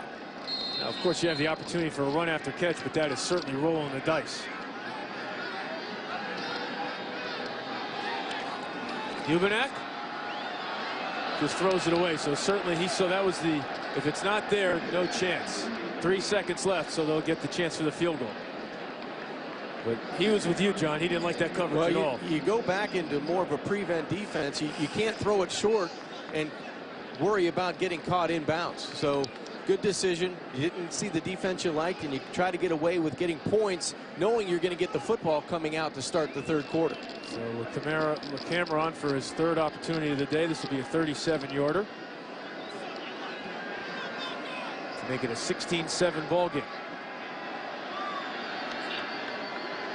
Good snap, good hold. The kick is up. And it's good. So they get the 3 points and they head to the locker room with a 2-possession lead. Not the first 30 minutes of football many were expecting here at Kyle Field between Texas A&M and Coach Wilson's Roadrunners. But the Aggies have a 16-7 lead. Let's now take you to the ESPNU halftime report. Here's Brendan Fitzgerald with Kevin Carter. Thank you, Eamon. Roadrunners looking to get bowl eligible for the first time in their program's history. Been playing football since 2011. Alongside Kevin Carter, I'm Brendan Fitzgerald. This is the ESPNU halftime report. Let's focus, though, on Texas A&M. Defense is showing up, holding them to 4 3-and-outs and under 100 yards, but we have a close ball game at halftime. We do, and we expect the Texas A&M will pull away in this one, but this isn't really the story. The story is the systematic annual decline of the Aggies in the month of November, losing the last 2 weeks after being ranked 4th in the country. This is what concerns me every year about Texas A&M. This is what happens to them. They're having that Texas A&M moment. No offense, Aggies. It's just the way that it's gone under Kevin Sumlin in the last couple of years. It's been a trend since they have joined the SEC. So let's talk big picture then on Kevin Sumlin. I talked to 2 guys at the SEC Network. One said, I can't imagine they'll fire him. Another one says, I can't imagine that he's safe right now based on what he's done over the past month. What do you think? The blueprint of their success rests on the fact that they sling it all over the field, but typically they can't run the football in the month of November. They can't do the bread and butter things to get them to that over that hump late in the year, and they haven't played as good a defense. They're playing defense now. but now they're inept at quarterback, and they still can't run the football. Have lost 3 of their last 4 games. The win came over New Mexico State. Now they have UT San Antonio. What are your thoughts? What does Kevin Sumlin need to do? Do you think he's in real jeopardy of losing his job? You know, I don't think he should be. I think that when you're looking at coaching jobs, I think that this whole 3-year litmus test on whether a coach can turn a program around or get the kind of wins that the boosters think he should get, I think that's total bull. I think we should do away with that and let these coaches have time to develop their teams. But people are calling for coaches' heads after a couple of seasons. We see this year in and year out around the face of college football. And Kevin Sumlin, by those standards, by that whole 3-year litmus test, if nothing changes or improves, then he could be in jeopardy. So what are your thoughts on what he's done this season? 6-0 start, which was better than in seasons past at 5-0. But as you said, the trend continues in October and November. As slow as the process has been for their improvement, this team is better than it was a year ago. They had a grad transfer quarterback in Trevor Knight, and if he's not hurt, maybe they're a little bit better this time of the year. Maybe they don't lose 2 games in a row to Mississippi and Mississippi State. And maybe their ability to finish the season is a little bit better. Maybe the outlook is better. But right now, because of the circumstances, no Trevor Knight, Hubenak steps in at quarterback, they're still not having that result. And they're not playing great football right now, so his job could be in jeopardy. 16-7 lead, though, at the half for Texas A&M, and Hubenak almost 180 yards passing in the first half. Texas A&M was in the first playoff committee's ranking at number 4. This is what it looks like currently. Number 1, Alabama still undefeated. Ohio State, Michigan, and Clemson rounding out the top 4 with Louisville at 5. But that will, of course, change after the Cardinals lose on Thursday and Washington sitting at 6. Ohio State is in action right now in a rivalry matchup with Michigan State. The last time the Spartans beat Ohio State in East Lansing was when Nick Saban was the head coach. That's the family of Mike Sadler and Mylon Hicks, both who passed away this summer. A nice moment there for the Spartans, honoring those fallen players. Second play of the game, Tyler O'Connor to L.J. Scott, and off he goes down the sideline for a touchdown. Yeah, the quarterback play has not been stellar for Sparty this season, but getting the ball in their playmakers' hands has really benefited this offense. Later in the first quarter, still 7-zip Spartans, but here comes J.T. Barrett to Curtis Samuel. Curtis Samuel can stretch the field on any defense, even in the red zone. J.T. Barrett making great decision there. L.J. Scott going back to work here, though, breaks free, picks up a big 61-yard gain. Michigan State would turn that into a field goal. So it was 10-7. But right now, Ohio State has come back, and right now it is 10-10 at halftime. Your thoughts on this game? On paper, it looks like Ohio State should be all over Michigan. Yeah, but pay attention to those rushing yards in this game.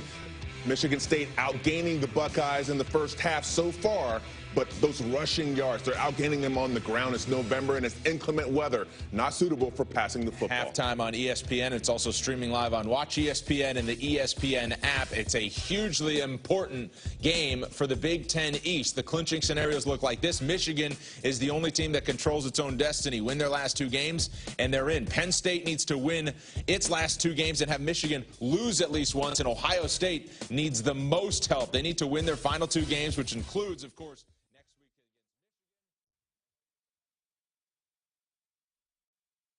Thanksgiving at Golden Corral. It's turkey and all the trimmings. It's our new family tradition. Come in for Golden Corral's special Thanksgiving Day celebration. All you can eat for one low price. Then join us Friday, November 25th for sunrise breakfast. Golden Corral, the best buffet in the USA.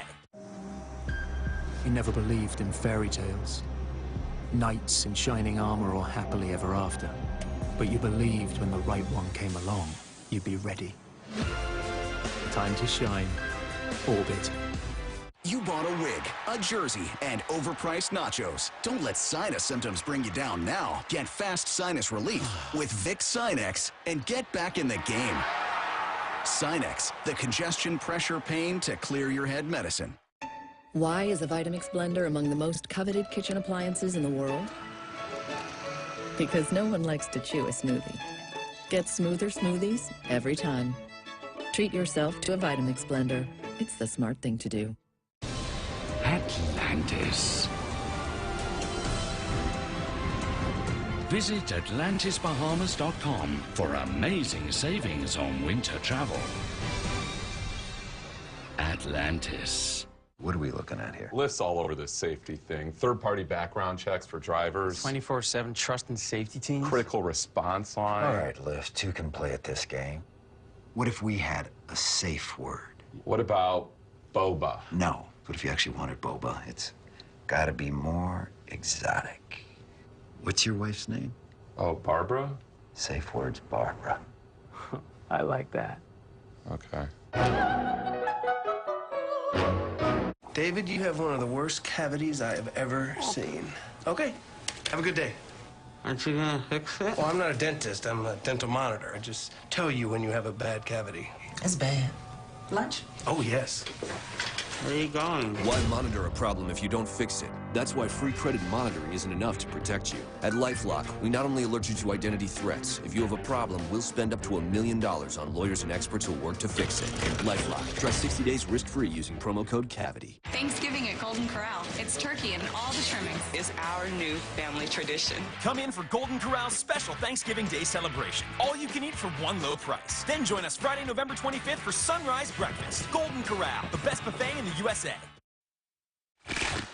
Big day in the SEC East, Florida and LSU. How about this game? Remember, postponed earlier in the season. Leonard Fournette was going to sit this one out. No pads on in warm-ups. But then, Kevin, a pregame scuffle here. And Fournette gets into this one, shoves a Florida assistant coach. He was not happy, and tempers running high in Baton Rouge. I really don't like to see this. This is one thing as a player that I really didn't appreciate, and you got to show more class, especially when you're in that environment before the game starts. So how about Fournette? Goes back to the locker room, gets his pads on, and is ready to play this one. First quarter, scoreless game, 3rd and goal from LSU. Fournette's backup, Darius Geis, takes it in for the touchdown. Those are the only points so far. Yeah, Darius Geis is almost as imposing as Leonard Fournette.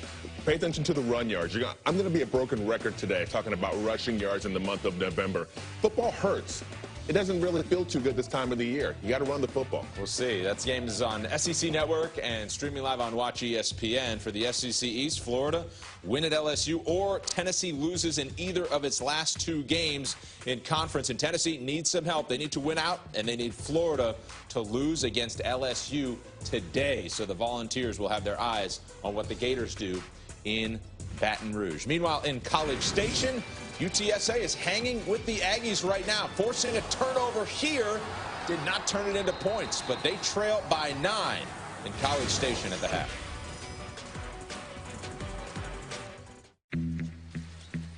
Like the taste of fresh apples? Looking for something a little different? Try an Angry Orchard hard cider. We use traditional cider apples from a 100-year-old orchard. It takes 2 apples to make each bottle of Angry Orchard. So at the end of the day, relax and raise a glass to something a little unexpected. Angry Orchard, crisp, refreshing, and not too sweet. And now in cans. Angry Orchard hard cider. Branch out. I have no idea what's in the seaweed wrap. But with this USP seal, I know exactly what's in my Nature Made gummies. Nature Made has the first gummy certified by USP, a nonprofit organization that sets purity and potency standards.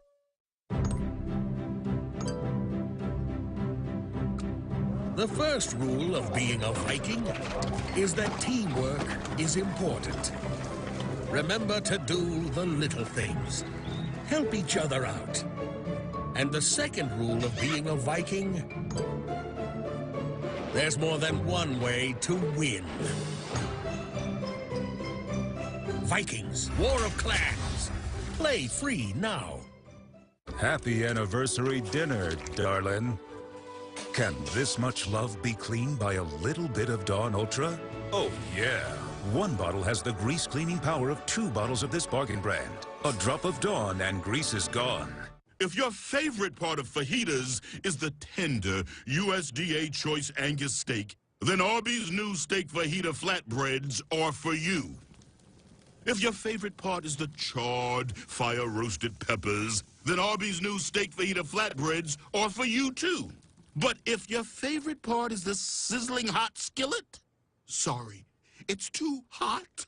Remember the coffee lady? Arby's, we have the meat. Being a part of the Southeastern Conference, it means more than you might think. It means taking the field, every field, by storm. It's a single gesture and a double major. It's camping out for a week for a practice. It's home and away.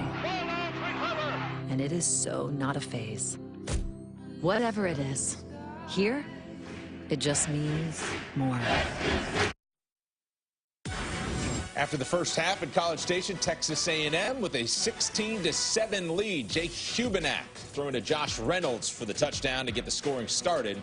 It's 16-7 at halftime. Welcome back to the All-State Saturday Kickoff. Welcome back to the SEC on ESPN. Moments away from the start of the third quarter here from Kyle Field between UTSA and Texas A&M. The Roadrunners coming in with a record of 5-5, but hanging tough against the 25th ranked Aggies. Eamon McEnany along with John Kingemi, and John, the Aggies get the ball first here. A chance to really grab control of this ball game. They certainly need to start the third quarter. It's been a little bit of back and forth in that first half, and Texas A&M needs to find a way to dominate offensively, whether that's running the football, whether that's attacking more on first down versus the pressure defense that the Roadrunners have applied through 30 minutes in this football game. Time now for today's Game Track, brought to you by Taco Bell. Second start of the season for Jake Hubenak, and once again, efficient. Solid, good decision making, extending plays. He's done everything he needed to do out of the quarterback position to give A&M a chance to win this game through 30 minutes. And on the outside, Josh Reynolds has done his job with 6 receptions and a touchdown. Josh Stewart, only 3 receptions, but what a remarkable touchdown catch he made to put UTSA on the board. And I think you got to find him more in the offense in the second half. Imagine we will see that one again later tonight on SportsCenter. And right now, the Roadrunners looking to come up with a stop on defense after they kick off to Ford and Evans, waiting for the Aggies. Daniel Portillo on to kick it off, and he squibs it. And Ford's going to have to go back and grab it inside the 5 as it bounced over his head. He gets taken down at the 16, so the squib accomplishes what the Roadrunners wanted it to do, and that's where Hubenak and this offense will take over. And John, as we met with the coaches yesterday, their game plan was to run it. They really wanted to establish the run, but the Roadrunners have kind of taken that away just by their formations. Formations and the aggressive nature. They're pressuring from the edge. A lot of corner blitzes, a lot of linebacker run blitzes in this defense, so they've done a little bit of everything to try to throw A&M offensively off track, and I think you need to find a way to attack more on first down through the air. Hubenak completing a 35-yard pass on 3rd and 20 to set up that last field goal for LeCamera, and then they run it here outside the 20. Keith Ford gets the first carry of the second half. And you know, John, the coaches will never admit it, but with LSU looming and a banged-up team, you almost get the feeling it's like, let's just get through this one with the running game, and so we can worry about LSU. But the Roadrunners haven't gone away. Now they swing it over to Kirk on the screen. Nate Gaines pushes him out of bounds. So that'll bring up 3rd and short after a 3-yard gain. You may have that mindset going in, but when you take a look and you look up the scoreboard and it's 16-7 and you're into the second half, you want to be able to make plays offensively. You have to kind of flip the switch and get going. And I think it starts at quarterback. I think Jake's done a nice job in this offense, but you have to be able to get a little bit more out of the passing game. 3rd and 4 from the 23. Again, you see the pressure coming from the near side. Austin Jupi was ready to blitz. 9 on the play clock. Hubenak changing something with 5 on the play clock. Looking to that single coverage. Now he's forced to scramble and improvise. Gets away from Davenport. Kirk can't make the grab on the low throw. So the Aggies are going to be forced to punt. Certainly not the start Texas A&M fans were looking for. A lot of confidence on the Roadrunners sideline in this huge stadium, this enormous stadium, and home field advantage gone silent to start the third quarter. So that'll send out Shane Tripucka, junior from Allen, Texas, as Kevin Sumlin could not be happy with that 3 and out. Here comes pressure, but Tripucka gets it away. Fair catch signal made by Taylor at the 45. So Jabryce Taylor securely makes the grab to give the Roadrunners their first possession here of the third quarter. It'll be interesting to see if Dalton Sturm comes back into the football game at quarterback. He started the game for the Roadrunners offensively, but Jared Johnson was moving the football offensively in the second quarter. It will be Johnson. So the Sam Houston State transfer, 39 career touchdown passes with Sam Houston State, moved the offense better than Sturm in the first half and gets the start here in the third quarter. He's moving the pocket to the right, looking for the deep ball, checks down instead to Marquez McNair. Well, for sure, he was looking for Kerry Thomas on that one. Good, simple two-man route. You move the pocket with a guy that threatens to run the edge with Jaron Johnson. Just an easy pitch and catch on the outside to McNair, and you get a positive play on first down. That's where this team was lacking in the first quarter. They did a better job in the second quarter, and now the first play of the third for 9 yards. Sets up second and short in Texas A&M territory. Aggie fans trying to make some noise, but Williams will get the first down as he got away from Hall at the line of scrimmage. 4-yard pickup moves the chains for the Roadrunners. And the door has been left open, no doubt, by Texas A&M here. It was late in the first half, and now here to start the second half. I wouldn't be surprised somewhere on this drive you get a little play action pass, and if you get the right coverage, throw a football up to Josh Stewart and give him an opportunity to come down with one. This is the bottom of your screen to the left. Now Garrett just bowls over the blockers, but Johnson feels it, steps up, and doesn't get away from Garrett the second time. What a play by Myles Garrett.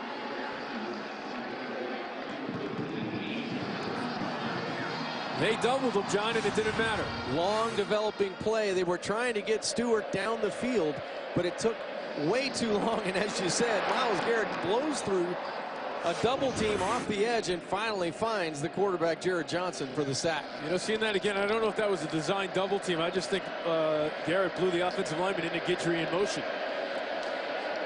Now they run it. Get some of the sack yards back, but it's going to be third and very long for the Roadrunners as Williams picks up a couple. When the A&M defense gets the Roadrunner offense off track, it's difficult for them to come back and get one of those explosive plays. I think in the first half it was a long of 22. That was their explosive play in the first half. And it's a lot of 5, a lot of 3, a lot of 7-yard gains. Adding those up, those are good, but they've been far and few between against the pressure that Garrett and the rest of this A&M defense can provide. And again, it's a banged-up A&M secondary with several starters not going, and they throw high, complete for the first down. Josh Stewart with another impressive grab in traffic. Good throw by Johnson, but a better catch by Stewart. He attacks the football, hand catch, brings it in, and cradles it into the chest. That's just textbook on the outside. Deshaun Capers-Smith and Larry Pryor in coverage, but they pick up 15 and keep the drive going. Now down to the A&M 31.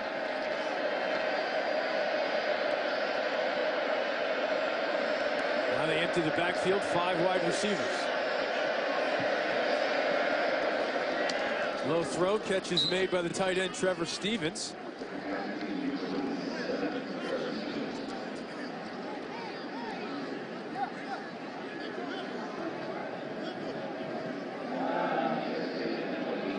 Pick up a 4, makes it 2nd and 6. Again, a lot of motion, a lot of formation shown by this Roadrunner offense. It hasn't confused A&M, but you have to have discipline on defense to make sure you're lined up correctly. Again, they empty the backfield. Send Williams, the running back, all the way to the top of your screen with the trips to the right, which is where Johnson's looking. Catch made by Larry Stevens, shy of the first down, so it'll be 3rd and short for the Roadrunners. A 4-yard pickup. Otara Alaka with the tackle. What the formations are doing for the Roadrunners offensively is putting the A&M defenders in space, especially the linebacking core, and they're able to take advantage of that space with accuracy and timing in the pass offense. Myles Garrett coming back in for 3rd and 2. He has made his presence felt on the last 3 possessions for the Roadrunners.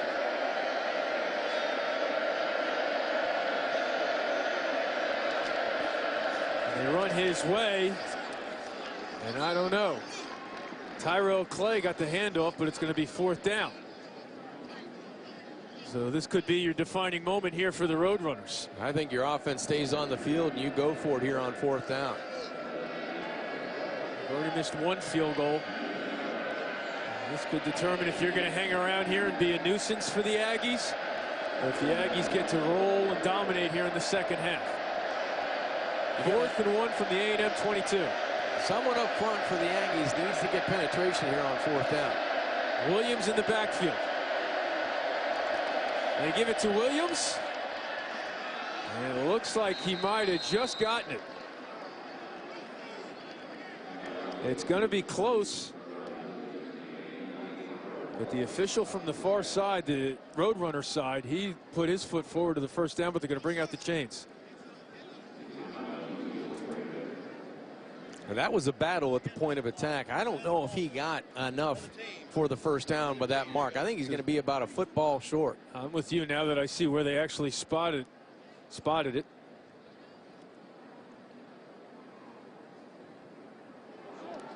And he is short. So the Aggies get the stop on 4th and 1.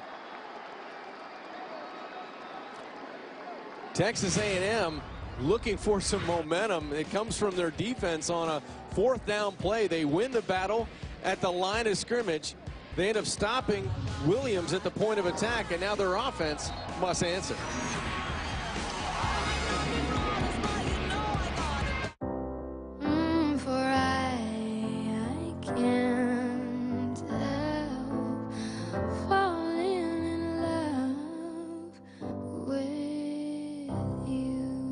Give extra, get extra. Okay, impaciente. Manolo, you're so cold. Come in. What's wrong? Take off your hat. No, it's dry. Your scalp might get dry in the winter, too. Try Head & Shoulders Dry Scalp Care. It nourishes the scalp 3 surface layers deep to help prevent dryness and keeps you up to 100% flake-free. Now we can cuddle the whole winter. Head & Shoulders Dry Scalp Care. This just in, Wendy's announces a new Swiss Junior Bacon Cheeseburger as an option with the 4 for $4 for a limited time. With 4 nuggets, fries, and a drink for just $4, the Swiss Junior Bacon Cheeseburger. Now back to America. I have no idea what's in the seaweed wrap.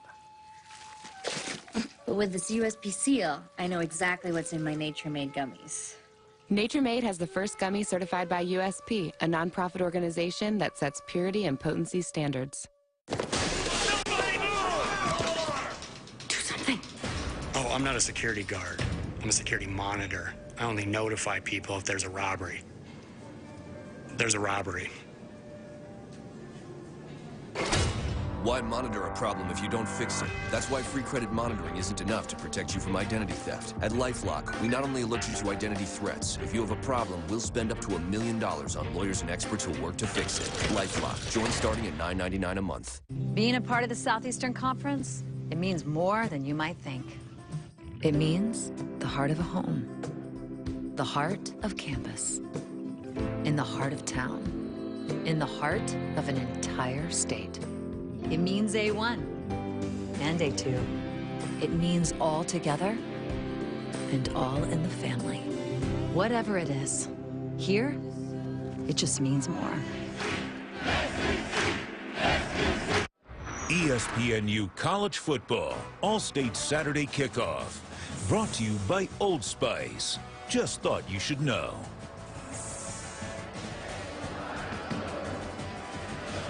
We were treated to one heck of a halftime show by the Texas A&M band. It was a quality performance, to say the least.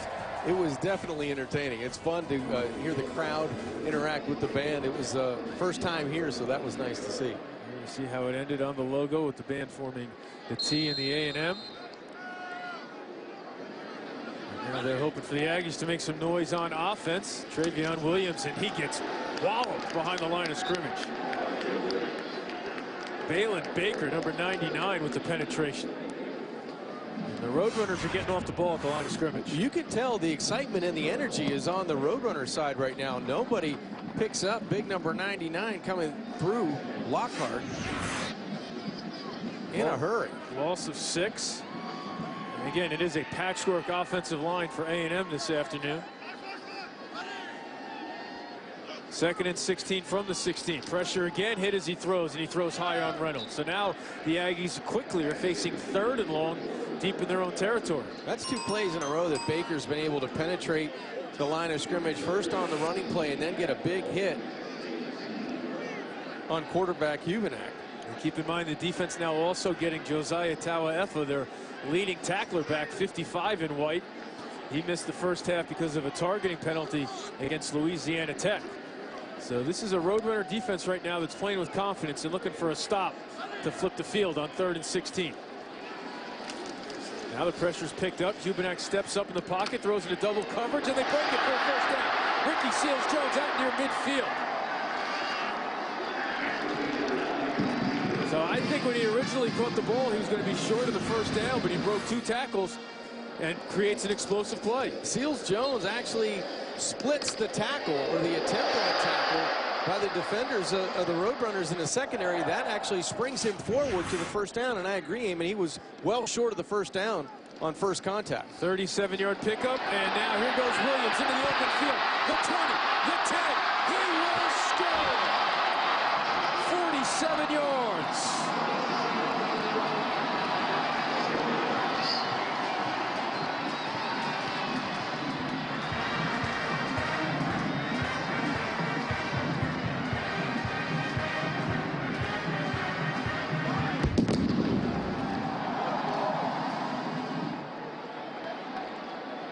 Just moments ago, Texas A&M was facing a 3rd and 16, and you're thinking the Roadrunners might be able to get it back in good field position. Instead, right now, they're about to trail 23-7. Sometimes it only takes one play to turn the momentum and the emotion around, and it looked like it was all on the Roadrunners defense there on the first set of downs of the second half. They were able to turn Texas A&M away, but then a big play on the outside by Seals-Jones and that explosive run by Williams. 23-7 all of a sudden, Texas A&M. So looking to become the first true freshman in Texas A&M to rush for over 1,000 yards. Picks up 47 on one play, but the offense dialing it up with 2 big plays. Ricky Seals-Jones does an excellent job on 3rd and long, as does Jake Hubenak. They complete this pass to set up the true freshman. Williams, 46 for the score, and A&M extends their lead.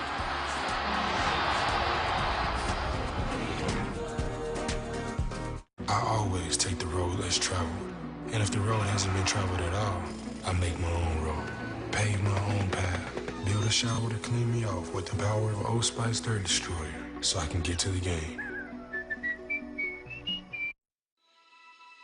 Can you feel something without touching it? See something with your eyes closed? When everything is designed around you, the driver, you can.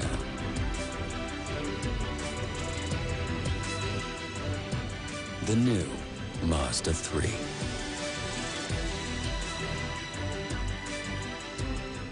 Happy anniversary dinner, darling. Can this much love be cleaned by a little bit of Dawn Ultra? Oh, yeah. 1 bottle has the grease cleaning power of 2 bottles of this bargain brand. A drop of Dawn and grease is gone. Want a feast fit for the season? At Red Lobster's holiday seafood celebration, nothing says treat yourself like any of these indulgent new dishes. So try the new Grand Seafood Feast with tender shrimp, a decadent crab cake, and a lobster tail topped with white wine butter. Or the new wild-caught lobster and shrimp trio. Crispy and garlic grilled red shrimp and a lobster tail with creamy lobster mac and cheese? You wanted a feast? You got it. Feasts like these make the holidays. So come try one before it ends. November college football. Anything can happen. This is as good an offense as there is in the nation. West Virginia, they've got something to prove. A lot on the line for both teams. Oklahoma, West Virginia, tonight at 8 Eastern, 5 Pacific on ABC, and streaming live on the ESPN app and watch ESPN. Back-to-back explosive plays by A&M's offense has given the Aggies some breathing room as they now lead the Roadrunners 23-7 early in the 3rd quarter. Matt Guidry back to receive the kick from Braden Mann.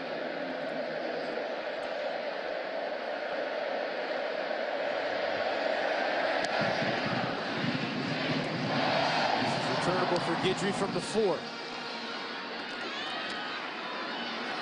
And here will be met by a horde of A&M tacklers short of the 20. Dust up away from the ball, but no flags. And a reminder, kick off your NFL Sunday with us on ESPN. At 10 a.m. Eastern, NFL Insider Sunday edition has all the early breaking stories and injury news. Then at 11, the Sunday NFL Countdown crew takes you right up to kickoff. Also streaming live on the ESPN app and watch ESPN.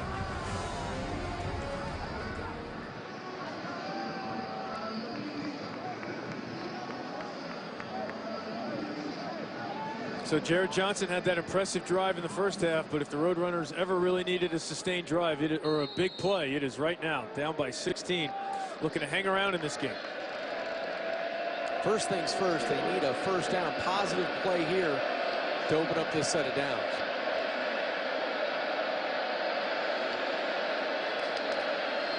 They try the running game again with Williams and nothing doing. That's Mack, Dalen Mack, number 5 with the tackle. They go, after coming up short on 4th and 1, they go right back to the running game. And that could be the play of the ball game right there. That's stopped by Texas A&M with the Roadrunners on the move in Texas A&M territory. And UTSA had all the momentum early in this third quarter as well. Now they empty the backfield on 2nd and 10 from the 19. There's a man open over the middle. It's complete at the 25. Brady Jones with the grab. So bring up 3rd and 4.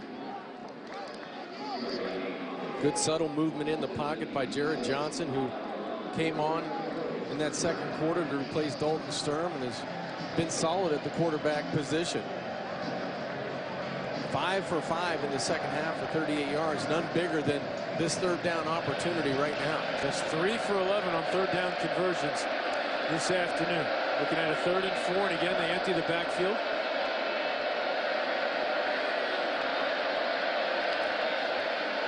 Johnson's going to try to run for it. And again, it's going to depend on the spot. He is right at the line to gain. Sean Washington brought him down, and they say first down Roadrunners. And it looked like the Roadrunners didn't get a favorable spot the last time they had the football. This time, Johnson gets the favorable spot, and you might as well, with that initial first down, maybe a little play action and take a shot over the top at Josh Stewart. John, I don't know about you, but if I'm a Roadrunner fan sitting on my couch here and that, I think it's a little consolation that I got a good spot now and not on 4th and 1. Well, I know. I'd rather have that good spot on 4th and 1. You're right. Now they roll the pocket to the right. Checks down and it's complete. It's the tight end, Shaq Williams. Gets the first down out to the 45. His 11th catch of the year for 15 yards. I like when they move the pocket and they're allowing Johnson to get outside to give the threat of running the football, but it's quick. It's the quick passing game. It's the quick passes and then the athleticism outside the numbers. That's where you get those explosive plays.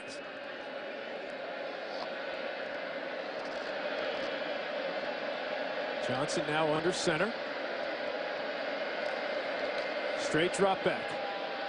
Throwing complete. Josh Stewart, the back shoulder grab. Going to work on Deshaun Capers-Smith. Stewart's a big-time threat in the passing game. Very difficult to defend the fade stop route on the outside. Capers-Smith had good position on the inside, but didn't turn around to locate the football. And I thought Johnson did an excellent job of throwing the football high enough that Stewart could adjust to it on the outside. Pick up a 21. Once again, the Roadrunners on the move, and here's a big hole for Williams. Down to the 24. Right at the marker for a first down. Well, Williams comes as advertised. This is a guy that is a talented running back. This time between the tackles. Explosive. Looks like they're going to bring out the chains and measure.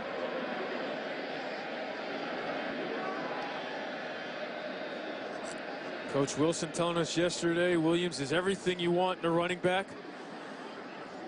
Works hard on the practice field, and that was his big thing. He says, we just can't have it on practice. We have to have it every day. And it looks like they're going to be inches short here. And John, as you've been looking for, you talk about taking a shot. 2nd and short's a free play, I would think. This is where you might think you dial it up. I don't know if they will. Being in this situation and coming up short on 3rd and 4th down, you may want to trust Williams, who now has 45 yards on 16 rushing attempts. You may want to trust him or actually move the pocket outside and try to get that easy completion outside the hashes. And tough sledding for Williams and Jalen Rhodes, who we have not seen a lot of today, Jalen Rhodes. But he gets 9 on that last play to bring up this 2nd and inches. And it's a quarterback sneak for Johnson. And that should get the 1st down. Again, you wonder if something's up with Jalen Rhodes, the sophomore out of Rowlett, Texas, because we haven't seen him a whole lot. We've seen a little bit more of Tyrell Clay than we expected.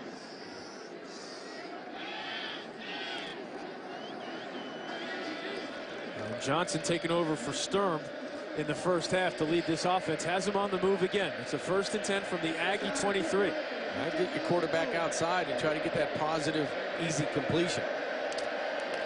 Instead, it's back to Williams in the run game, who spins off a tackler at the 20 for an extra yard down to the 19, a pickup of 4. And Williams seems to be hitting the hole a little bit harder here on this drive. He's north and south. It's one cut, and he's trying to find the hole and get as many yards as he can. This is an A&M defense that likes to punish you out of the secondary. Larry Pryor coming up on that play. Justin Evans, one of those guys, so you have to be able to get what you can and then get down.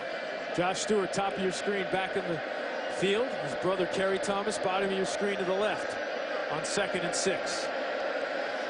Johnson looking Stewart's way, back shoulder throw too low. Too low and behind, good coverage by Deshaun Capers-Smith. So 3rd and 6. And aiming the difference on a couple of plays ago when he was able to hit that back shoulder throw. The ball's elevated, the ball's shoulder pad high where you can adjust to it. Anything below there, that ball's going to dive away from you, and it's tough for the receiver to make the adjustment. Now the brothers switch sides. Thomas goes to the right. Stewart goes with Guidry to the left. Garrett back out there to apply pressure on Johnson. Watch 15 in maroon go after the quarterback.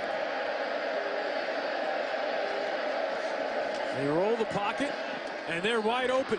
Stewart down to the 5. Josh Stewart, the money man, continues to come through for Jared Johnson.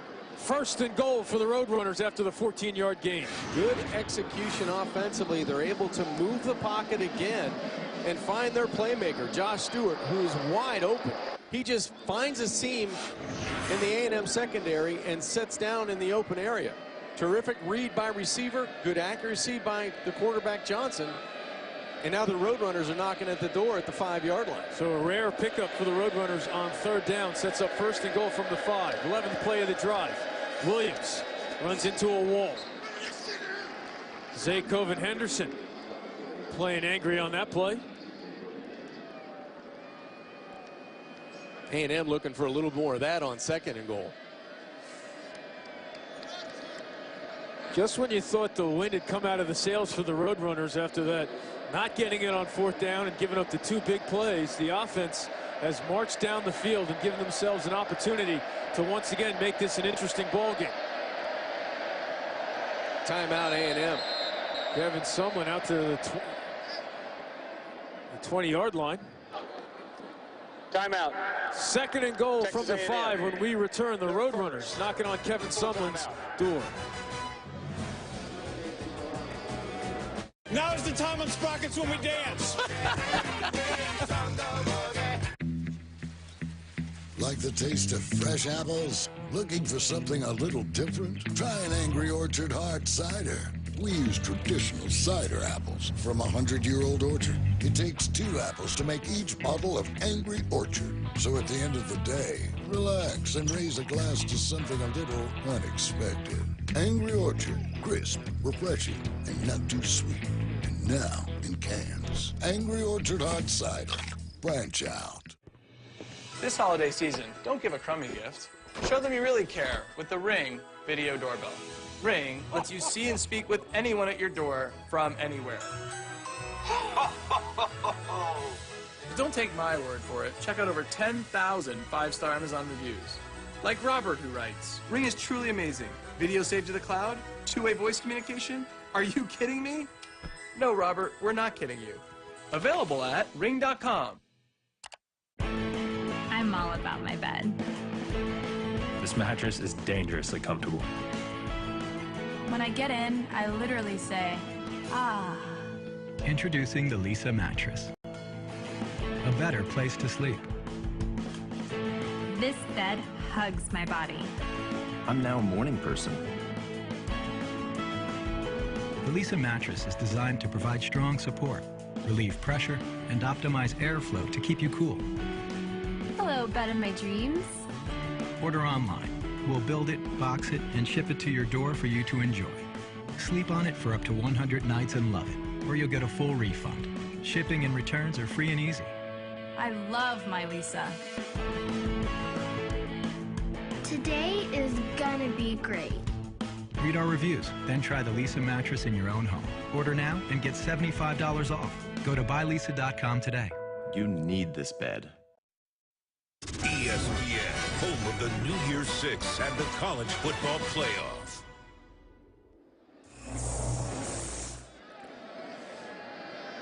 Back here at Kyle Field, Texas A&M wants to keep its hopes alive of playing in a New Year's Six bowl game. After this one, they have LSU, but right now, in a little bit more of a tussle than they expected, trying to keep the Roadrunners out of the end zone on 2nd and goal from the 6. Bunch set of receivers to the right. Tyrell Clay in the backfield. Johnson with time into the end zone, too high for Kerry Thomas. He had a step on Priest Willis. Good play design. You mentioned the bunch set to the wide side. Johnson just needed to drop that one in the bucket a little bit. That was more of a line shot that if you're a yard off, you're going to miss. And he missed high and luckily outside. So now you have another opportunity on 3rd and goal. So surprisingly, they bring out Josh Stewart, who scored the first touchdown for the Roadrunners and only touchdown for the Roadrunners with the highlight reel grab. 3rd and goal from the 6. Johnson now forced out of the pocket. Almost intercepted. Knocked away, looking for Marquez McNair. Capers Smith in coverage, and they're going to kick the field goal to get the points. Dangerous throw by Jared Johnson. Capers Smith breaks on this football, and he almost gets a hand on it. And if he does, if he gets 2, it might be going the other way. So Victor Falcone on for a 24-yarder. And he gets the points to make it a 2-possession game. And the Roadrunners refuse to go away. They settle for 3, but they get the points after an impressive drive. So they get the 3 after having 1st and goal. Back to Kyle Field after this. At the National Football Foundation, we build leaders through football. Where you truly understand how to become a member of a team. You get knocked down, you get back up, and you continue to strive and reach for the goals that you set for yourself. We recognize the scholar athlete. Playing well on the field, but at the same time understanding that the true game of life is all about excellence off the field. It's just gratifying to be part of something that does something good for young people.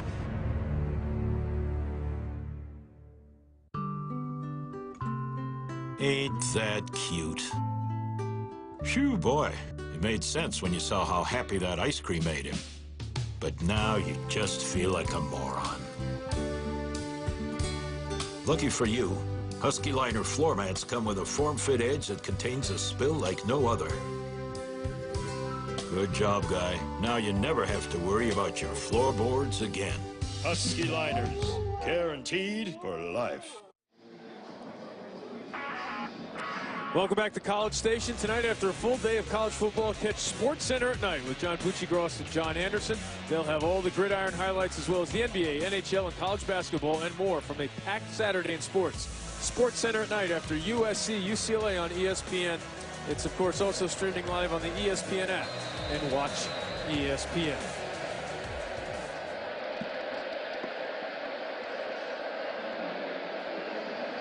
Ford and Evans back. Portillo's been squibbing it here. And he does that again. Ford picks this one up cleanly off the hop this time and is quickly at the 25, and he gets out to the 29. Let's now take a look back at our Jared drive recap. And on the last drive, the Aggies were facing a 3rd and long. A couple of big plays, and it starts with the quarterback, Jake Hubernack. He's able to find Seals Jones. He splits defenders and gets that 3rd down conversion. And then the 47-yard run by Williams. Nobody touches him at the line of scrimmage, and then the speed from the young freshman gets him into the end zone. And 23 points later, Texas A&M extended their lead. But in a somewhat similar way to what happened last week, they can't put the opponent away. This is the drive. Yeah, this is the drive right now. Hubernack's having a nice afternoon. The running game caught fire. This is the drive that really dominates and really will tell us what the rest of the game holds for A&M offensively. But it gets off to a slow start as King Newton brings down Ford. King Newton, the son of the former great Dallas Cowboys offensive lineman Nate Newton, part of that dynasty with Troy Aikman and Emmitt Smith, and maybe one of the greatest offensive lines the NFL has ever seen. Swing it out to Ford, who maybe wasn't ready for that one. Davenport almost got his hand on it on the deflection. This is where the inconsistency is shown over the last 2 weeks in the second half. Texas A&M has not been able to hold their lead, put people away, and it led to 2 losses. Now here today, though, the Roadrunners have not been able to come up with that stop on 3rd and long and get the ball back to their offense. 3rd and 11. Pressure coming from up the middle. Picked up, thrown behind Kirk, and it's incomplete. So now the Roadrunners force the punt. Tripucka out to punt away after the incompletion by Hubernack on 3rd and long. And that was not a good set of downs for A&M offensively. You have, it almost looked disjointed. No one really aware of what was going on, and that's just simple execution. Taylor back to receive, standing at the 34-yard line. Tripucka, the grandson of the Notre Dame Hall of Fame quarterback Frank Tripucka, punts it away from him. Taylor runs down for a fair catch signal.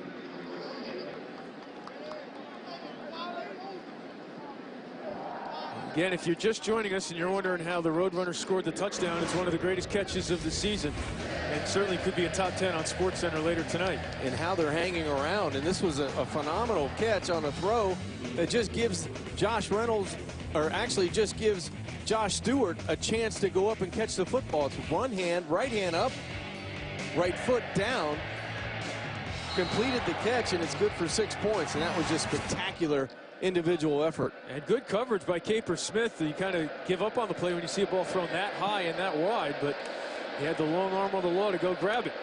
And there's his brother open for a 1st down. Out in the midfield, all the way down to the Aggie 40. What a run by Kerry Thomas. And that electrifies the Roadrunner bench. Deshaun Caper Smith went for a ride. Did he go out of bounds earlier? I'm not so sure he did. Kerry Thomas looked like he had the urgency to get right by Caper Smith. He stays in bounds. 35-yard play. Coach Wilson tried to downplay this return for the College Station residents, but they have been making an impact in the passing game. Now they run it up the middle. Jarvion Williams for a gain of 1.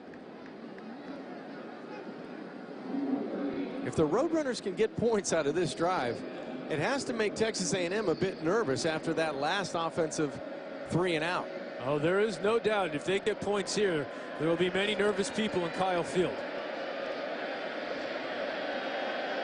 Thomas top of your screen. I think that's Stewart top of your screen, which is where they run Williams. And he cannot get away from Washington. Gain of 2. Good job by Washington to hustle over there and bring him down from the backside, because it looked like he was going to go for a little bit. So now it's 3rd and long. That's the 2nd or 3rd time we've seen Washington kind of fight his way through the line of scrimmage and chase down the ball carrier Williams. Good instinct by the middle linebacker. And that'll do it for the 3rd quarter. The quarter many expected here Texas A&M would be able to distance itself from Coach Wilson's ball club. But Coach Wilson's ball club will not go away. They have the ball in A&M territory on 3rd down when we return for the 4th quarter.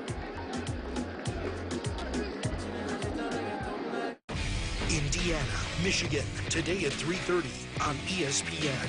Thanksgiving at Golden Corral. It's turkey and all the trimmings. Is our new family tradition. Come in for Golden Corral's special Thanksgiving Day celebration. All you can eat for one low price. Then join us Friday, November 25th for Sunrise Breakfast. Golden Corral, the best buffet in the USA. Hi, I'm Brett Favre. Thinking back to all those years I played in the NFL, I was always perfectly groomed. But since I retired, I've kind of let myself grow. Now I'm thinking, it's time to get my groom back. When it's time to get your groom back, get it back with MicroTouch Max for precise grooming around ears, nose, eyebrows, neck, and sideburns. Hey, I'm Brett Favre. I got my groom back with MicroTouch. Now you can too. Get MicroTouch Max at these fine stores. M&M's milk chocolate melts in your mouth, not in your hand. And it feels so good. Oh, yeah. And it feels so good. Shop like a pro at Bass Pro Shops for huge Black Friday savings. Like Redhead men's 5-pocket jeans for under $10. And save $150 on this Masterbuilt smoker with remote. Doors open at 5 a.m. Chicago, Miami, Seattle. Look at the smiley people in Seattle. Why are all the Lyft drivers so happy? Maybe it's because Lyft lets passengers tip them in the app. It's gross. I heard Lyft paid out over $100 million in tips to their drivers. Well, that's just stupid. Why would you do that? They used the extra money to buy gifts for their family.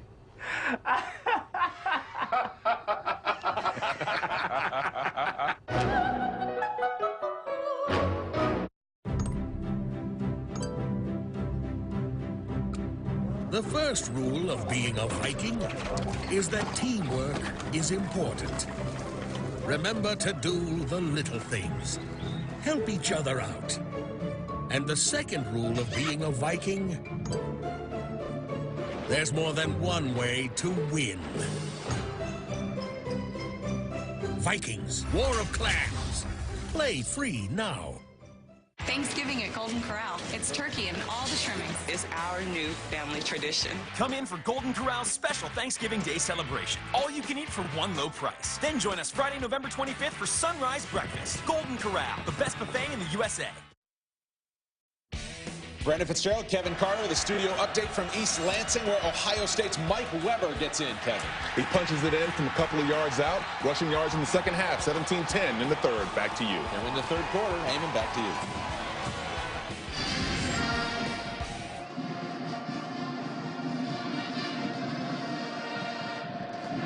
Solidify its playoff resume. 3rd and 7 for the Roadrunners. 3rd and long has not been their friend here this afternoon. They empty the backfield, 5 wide receivers. Low snap on the slant. What a grab! Shaq Williams with the strong hands, because that one had some mustard on it. That did. That's a terrific snag into the short side of the field, and it was Stewart on the inside slant. Quarterback Jared Johnson decides to deliver the football outside, and a terrific conversion there on 3rd down. Well, the Roadrunners continue to move. 1st and 10 from the Aggie 22. UTSA refuses to go away. Record of 5-5 out of Conference USA, and Johnson can just fall on that one. Low snap. Dooms that play from the start. Loss of 8. Yeah, Kyle McKinney, the center, never gave Johnson a chance at a clean snap, and that's something you don't want to have. It just stalls a drive, and it puts yourself in position where you're well behind the chains and off track. Kyle McKinney playing center for the first time in at least his collegiate career. Maybe in Pee Wee they said he played it. Johnson gets destroyed. Ball comes out. They're calling it a fumble. The arm looked like it was going forward, but right now they say Aggie ball. Alex Caesar with the recovery. Myles Garrett, who else, with the pressure. We have a negative play on 1st down. You come back. Let's see if the arm's going forward. It looked like he pulled it down. He did. Yeah, that's a fumble. And you mentioned Garrett, the first player there for the A&M defense, and then Caesar on the loose football. NFL scouts are here today checking out Myles Garrett. They're leaving with some positive notes in that notebook. He has made an impact and then some today for the Aggies on a day when they really needed it. Now Williams for a pickup of 2. The big question now offensively for Texas A&M is, can they come back and sustain a drive? Can they come back and give a knockout punch when they need it the most in the fourth quarter? And that's something last week they controlled the football game. They were up 21-6 at one point in that football game and couldn't sustain anything offensively in the fourth quarter. They went on a long drive late in the fourth. They thought, okay, that's it. We put it away, and they gave up a score in about 90 seconds after that. And there, Ricky Seals-Jones makes the grab for a first down. Coach Mazzoni was expecting a big day from him, and he's delivered. So obviously, if you're an A&M fan, you like to see number 9 up and healthy and being a factor in the passing game. Pickup of 10. Back to Williams. Squirts down to the 41. Williams has terrific vision. Not only does he have that good burst to get through the hole, but patience and that vision at the line of scrimmage, because there wasn't much there initially, but he found a way to get 6 on first down. They will slow it up a bit here and be in no rush to run their plays. Give the defense a rest and take some time off the clock. Play clock already down to 10. Kirk in motion. Williams up the middle, cannot get away. King Newton with another tackle. The Roadrunners won't go away. This is a team that seems like they're one play away from turning the tide. Yeah, that's Nate's kid. That's him. It's a big guy. 6'1", 270 in the middle of that defense. So now A&M facing a 3rd and 3. They toss it to Williams on the outside, and he's not going to get it. So now Kevin Sumlin has to make a decision. I think you got to punt the football. You've got a lead at 23-10. You don't want to give the Roadrunners offense instant field position. That certainly was not what they were looking for. Now Williams slow to get up.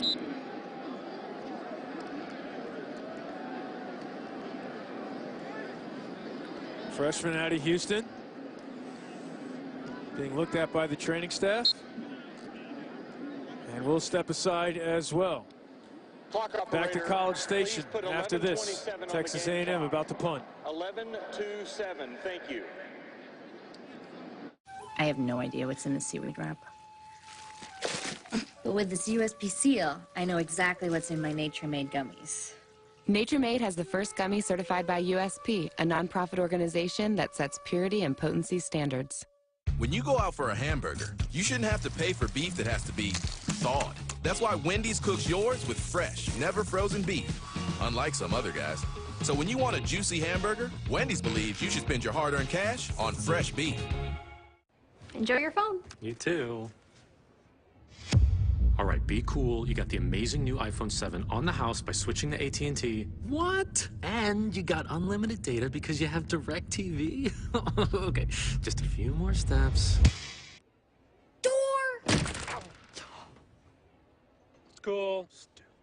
Get the iPhone 7 on us and unlimited data when you switch to AT&T and have DirecTV. A Vitamix blender is among the most coveted kitchen appliances in the world, perhaps because it can make hot soup without a stove and cold sorbet without a freezer. Treat yourself to a Vitamix blender. It's the smart thing to do. David, you have one of the worst cavities I have ever seen. Okay, have a good day. Aren't you gonna fix it? Oh, I'm not a dentist. I'm a dental monitor. I just tell you when you have a bad cavity. It's bad. Lunch? Oh, yes. Where are you going? Why monitor a problem if you don't fix it? That's why free credit monitoring isn't enough to protect you. At LifeLock, we not only alert you to identity threats. If you have a problem, we'll spend up to $1 million on lawyers and experts who'll work to fix it. LifeLock. Try 60 days risk-free using promo code CAVITY. November college football. Anything can happen. This is as good an offense as there is in the nation. West Virginia, they've got something to prove. A lot on the line for both teams. Oklahoma, West Virginia, tonight at 8 Eastern, 5 Pacific on ABC, and streaming live on the ESPN app and watch ESPN. Coming up later today, we'll have Indiana and number 3 Michigan from the Big House. Jim Harbaugh and the Wolverines looking to bounce back after last week's upset loss at the hands of Iowa. 3:30 p.m. Eastern on ESPN, also streaming live on the ESPN app and watch ESPN. Ohio State in a bit of a tussle with Michigan State, leading the Spartans by 7, and now Shane Tripucka on for another punt. The nephew of former NBA All-Star Kelly Tripucka. Looking to pooch it inside the 20, and it looks like he's going to do exactly that as Taylor makes the fair catch at the 9. So Tripucka does his job on the kick, and here are the Roadrunners. In Conference USA, record of 5-5, and we saw them come to the stadium last night so they wouldn't be in awe of playing in front of over 100,000 people. They're not used to this, but they're hanging around and won't go away. It's been impressive what they've been able to do in all 3 phases. And right now, into the 4th quarter, still in a football game. They're a play away from really making the Aggies nervous. But they got to go a long way to make that happen, as this drive starts on their own 8. Williams is the running back. Well, again, they changed the formation like they've been doing frequently here in the second half, and they empty the backfield now. Low snap. Williams on the screen. He's got blockers. Gets out to the 15. So a well-designed play and well-executed play. And again, as we were discussing, Coach Wilson in this club does not normally do walkthroughs the day before a road game, but he wanted to make sure they got a look at Kyle Field before they came out for warm-ups here today. Well, it's one thing to see it empty, and it's one thing to come in the 4th quarter down 23-10, but it is a good experience for the guys just to get acclimated to where they're playing, come back in, and they've acted like they've been in this arena before. The program's never defeated a ranked team. Down by 13 on the road against the Aggies. Johnson on the quarterback keeper is able to turn the corner for a couple. So that'll bring up another 3rd down, which has been their Achilles heel this afternoon against A&M's defense. 6 for 15 on 3rd down conversions this afternoon. Well, that's your goal. Anytime you're backed up inside the 15-yard line, inside the 10, you want to worry about your very first down, and I know that's what head coach Frank Wilson is trying to grind out here on 3rd and short.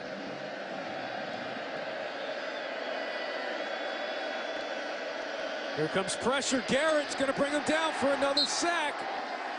Myles Garrett's big day continues.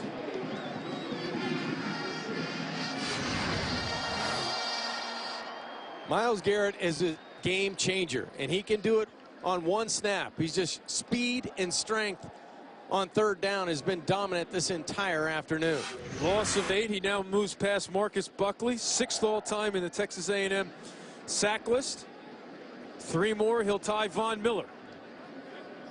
And Garrett hasn't looked like that over the last few weeks. He hasn't been 100%, and this is the closest he's been as UTSA keeps that offense out on the field on 4th down. Inside, and they got the jump, but they didn't snap it.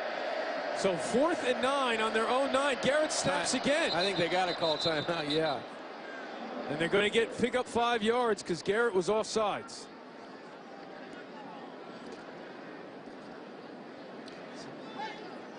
I'm not so sure that Offside. head coach Frank Wilson. Number 15 causing the offensive player to react. It's a 5-yard penalty. Remains 4th down. Coach Wilson may have gotten the timeout in before the penalty. That's what the side judge is going to talk about with the referee. Coach Wilson's like, no, I'm not. I didn't want a timeout. Forget what I just said to you. Brad Rogers, our referee, talking it over with his crew. There's no foul on the play. UTSA called timeout prior to the player moving into the neutral zone. The ball will be put back at the previous spot. It still will be 4th down. Timeout, UTSA. Coach Wilson not happy about something. He's giving the side judge an earful. Now does he rethink his decision?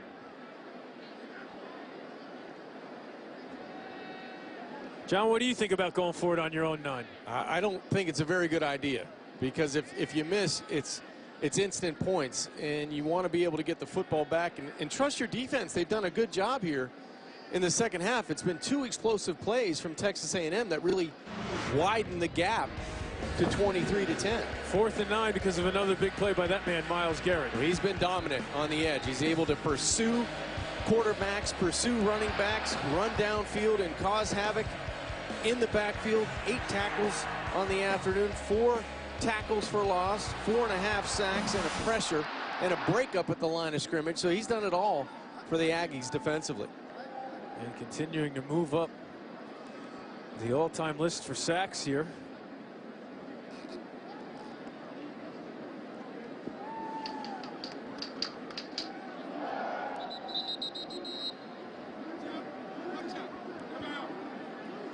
So let's see if he sticks with his decision here on 4th and 9 from the 9. So I shortchanged Myles Garrett a sack. He's now half a sack away from Ty Von Miller, and they are indeed going to punt. So Yanni Rutsis standing in the Roadrunner end zone.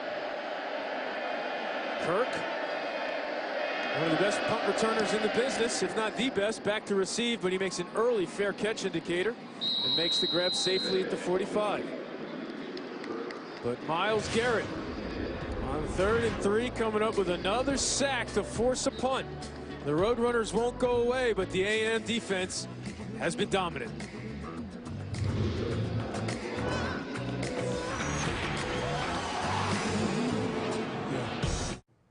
Everybody hates when the waiter warns them the fajita skillet is hot. But Arby's fixed the problem with fluffy flatbread, steak, chicken, and not having waiters. Arby's, we have the meat. You never believed in fairy tales, knights in shining armor or happily ever after. But you believed when the right one came along, you'd be ready. Time to shine. Orbit.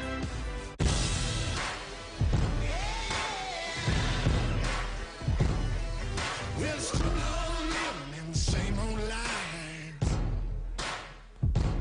I feel too cold to live, too young to die. Won't you follow me into the jungle? Won't you follow me into the jungle?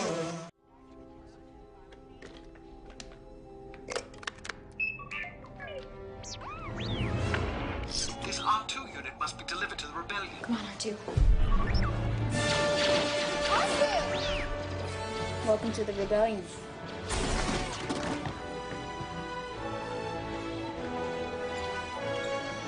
This is for you. Duracell and Children's Miracle Network hospitals are powering imaginations everywhere.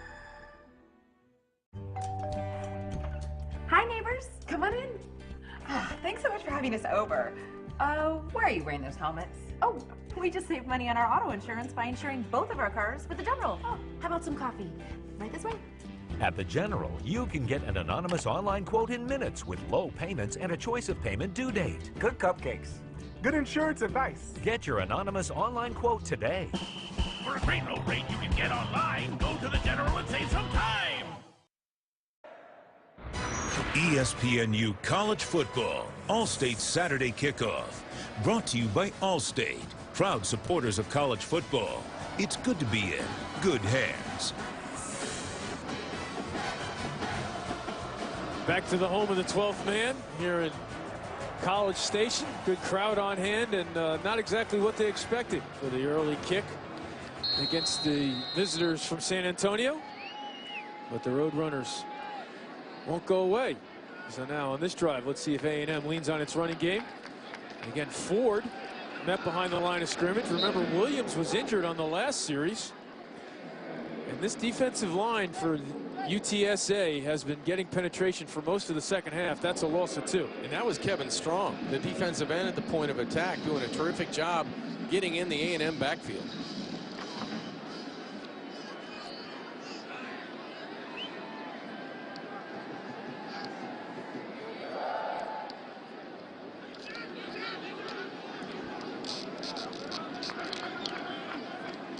10 on the play clock. On the out, that's complete to Reynolds, and he stays in bounds. So 3rd and medium. If you're A&M, who's your best player? What's your best play? You've got a quarterback that's been able to protect the football, make good decisions. Well, today it's been Ricky Seals-Jones. It sure has been, and he's lined up in the slot to the wide side of the field. 3rd and 7 from the A&M 48. Trying to sustain a drive. Roadrunners showing pressure up the middle. 10 on the play clock.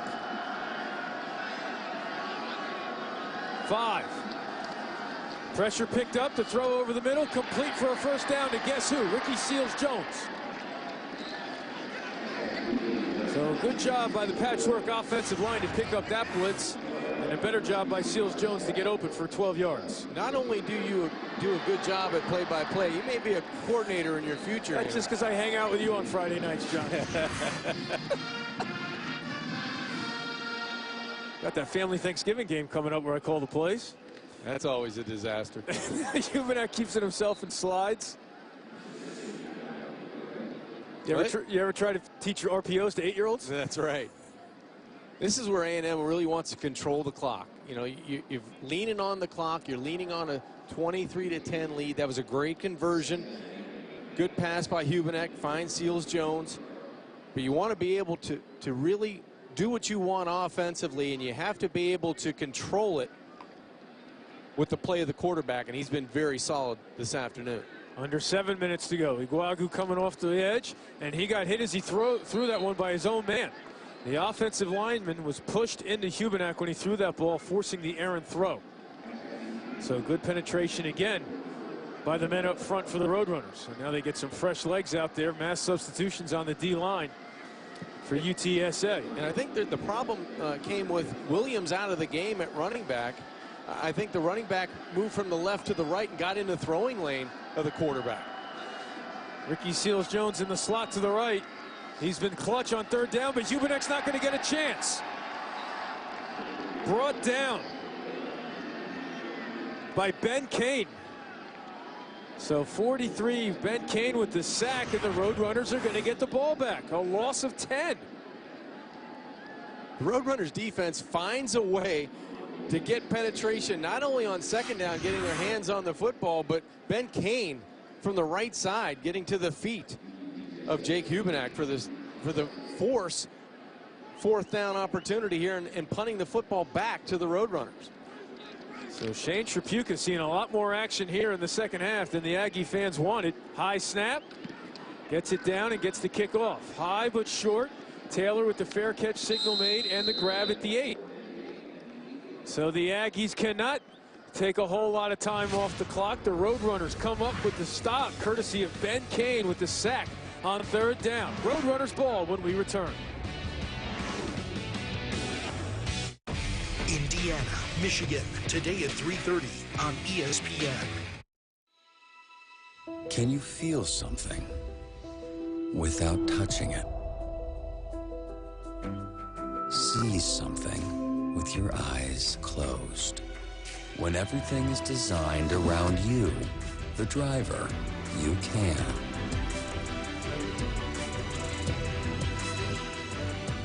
The new Mazda 3.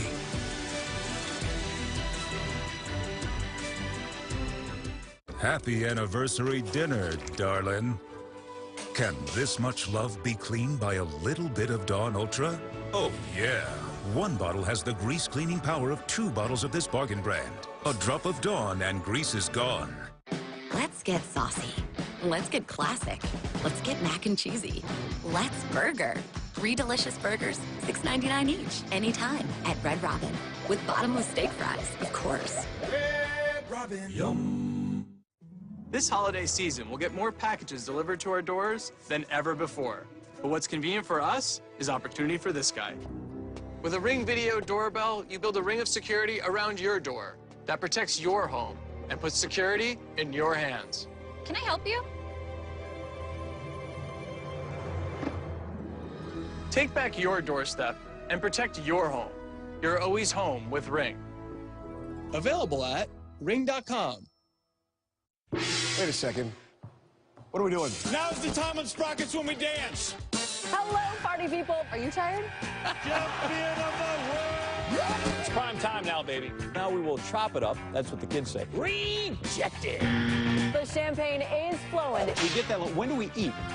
His chili's running hot. Now is just put this whole thing on ice. I eat an entire bucket of chicken. It's disgusting. You're going to be starving at some point in there. Welcome back to the SEC on ESPN.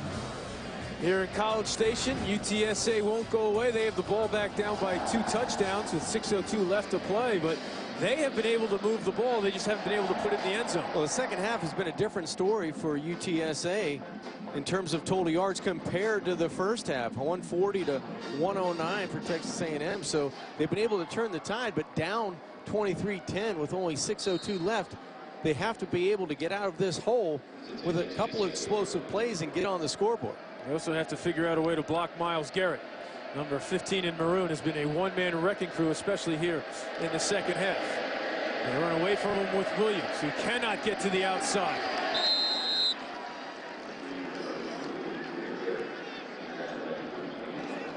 Tackle on the edge by Charles Oliver, making his first career start.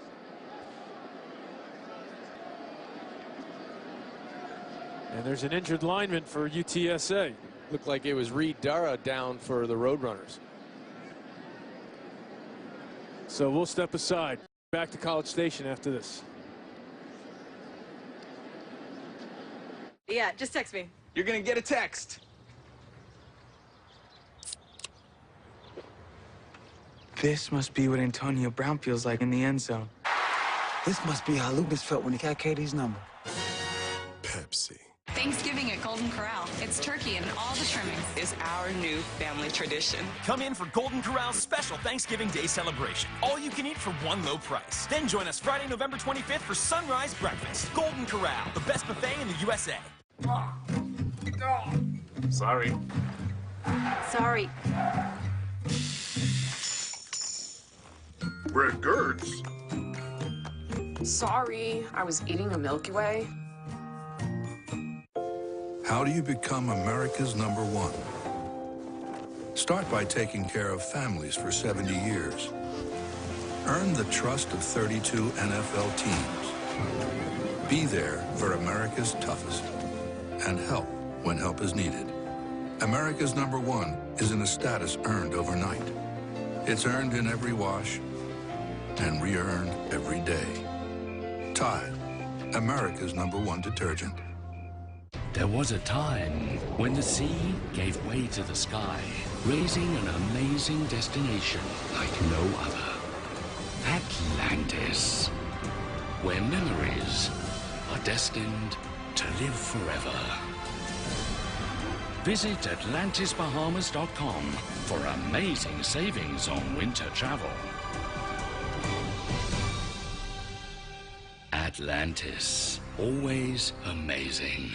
Thanksgiving at Golden Corral. It's turkey and all the trimmings. Is our new family tradition. Come in for Golden Corral's special Thanksgiving Day celebration. All you can eat for one low price. Then join us Friday, November 25th for sunrise breakfast. Golden Corral, the best buffet in the USA. They'll never admit it, but Michigan and Ohio State actually love each other. That's love.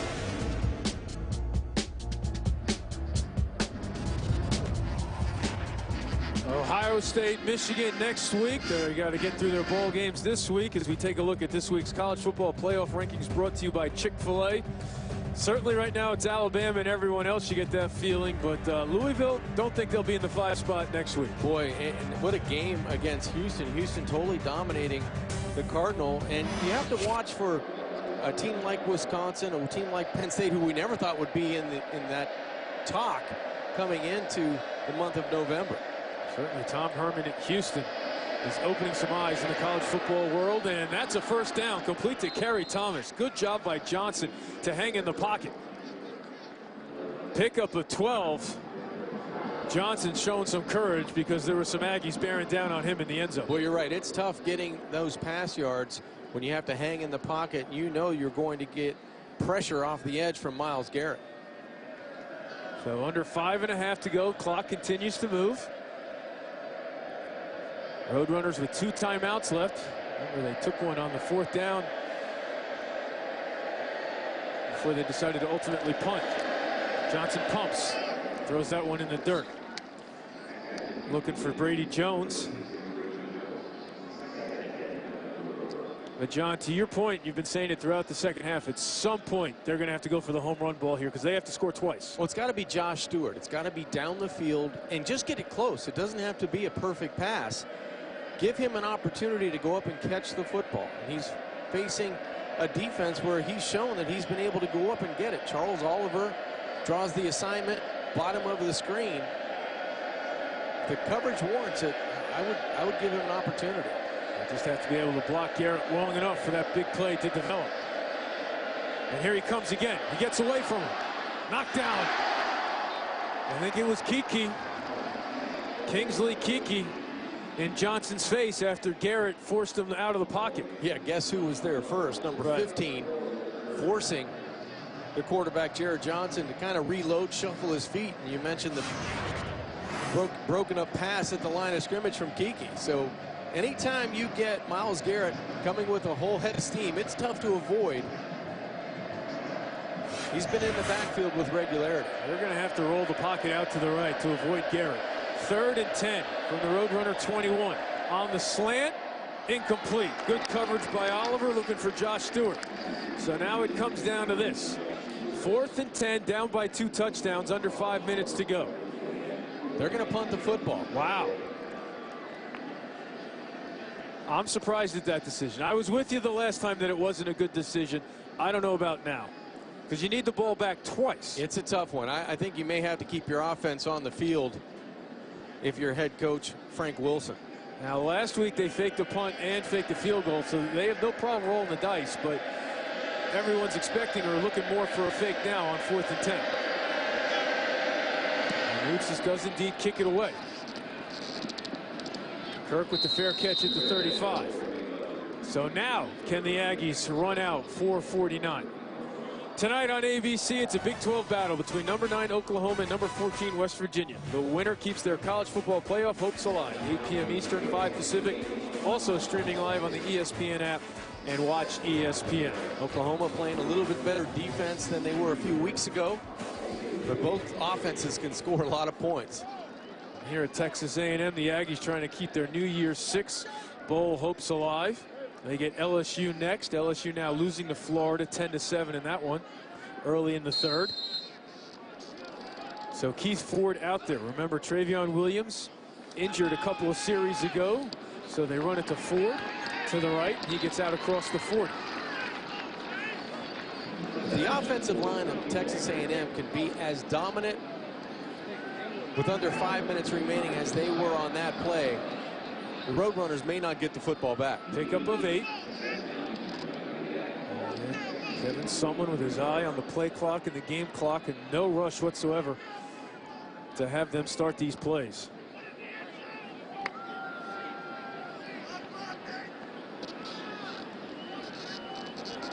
Play clock down to 8.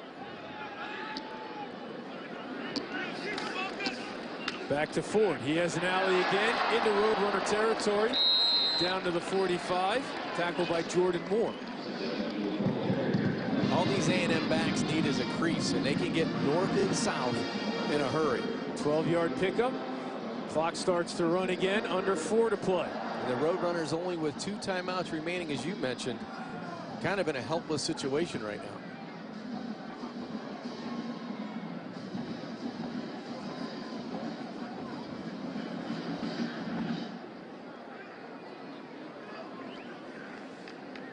Don't think it was the performance the coaches were looking for A&M. So we're now under 3.5 to play, and the play clock at 2. They're going to have to take a timeout. That's certainly not what they were looking for. Timeout. Texas A&M. They're second. It's 30 seconds. Yeah, Kevin Sutherland, the head coach at Texas A&M, can't be pleased with that because you're controlling the clock. And as a quarterback at some point, forget the signals. I'm going to repeat the same play and get to the line of scrimmage and run a play to start, to keep the ball moving. All right, this gives us a chance to revisit the college football playoff rankings. We talked about Louisville being out at 5 after being upset by Houston. Who's that team now that's next? I know 5th isn't in the playoff, but that's lurking. That's hoping for a Clemson loss that could maybe move in there. Well, you know, you look at Washington, Wisconsin, and Penn State. I think those are the teams right now all jockeying for some type of position. Oklahoma's kind of just on that barrier. They're way outside. It all depends on Michigan and Ohio State. That's going to dictate really the Big Ten, and if you get multiple teams that have an opportunity from that conference to move in to the college football playoff. Now Ford up the middle for a few more. And here's the one thing we've learned in the brief history of the new system. Your whole schedule matters. Back in the old days, a game in September, early October was sometimes forgotten about. Now you're looking at Alabama throttling USC in the opener. All of a sudden, a game that was forgotten about looks a little better. Looks better. So not that Alabama needs its resume bolstered because it's undefeated and plays a tough schedule, but you know those are the kind of factors now. Games that you forgot about. You know, like when Michigan dominated Penn State, no one really thought that was going to be a big win. Right. Now, until they play Ohio State, it might almost be their best win, with Wisconsin. That's right. And they run it to the right with James White. And that's why, because I think a lot of people were surprised. You see Clemson and Michigan lose to unranked teams, and you're like, wait, did they even drop? Did that even matter? Yeah. It's because they've built up a resume, and there weren't those teams waiting on the outside to jump in there. Now the Roadrunners take their second timeout with 2:24 to go. UTSA, their second. And John, to your point back to this ball game, we're about 2 first downs away from A&M. From your right, the Roadrunners not seeing the ball again. Yeah, and it's one of those situations you feel helpless because that's why we were talking about on that 4th down on their own 22-yard line where you may want to take your best shot at keeping possession. I mean, you were thinking about it earlier on 4th and 9 from your own 9. Now, I'm with you. You didn't like it, and obviously neither did he, because when he was forced to reconsider it with the timeout, he decided to punt. But with 4:57 to go, down by 2 scores, you're putting a lot of pressure on your defense to get the football back. So they can stop it once more. Of course, you stop it here because if you can get the stop on 3rd down and force a punt or a kick, you'll get the ball back. A&M may be in 2-down territory as well. James White in the backfield. We have not seen Travion Williams since he was helped off the field. High snap. White has the first down. Tawa Effa brings him down at the 25, but it's a new set of downs for A&M. At 2:18 left to go, so the Roadrunners can stop the clock once more. A 15-yard pickup for James White.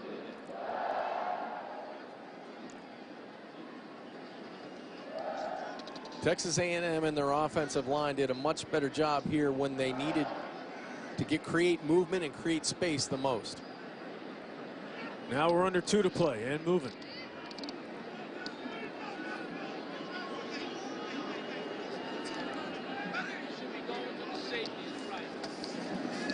Back to White.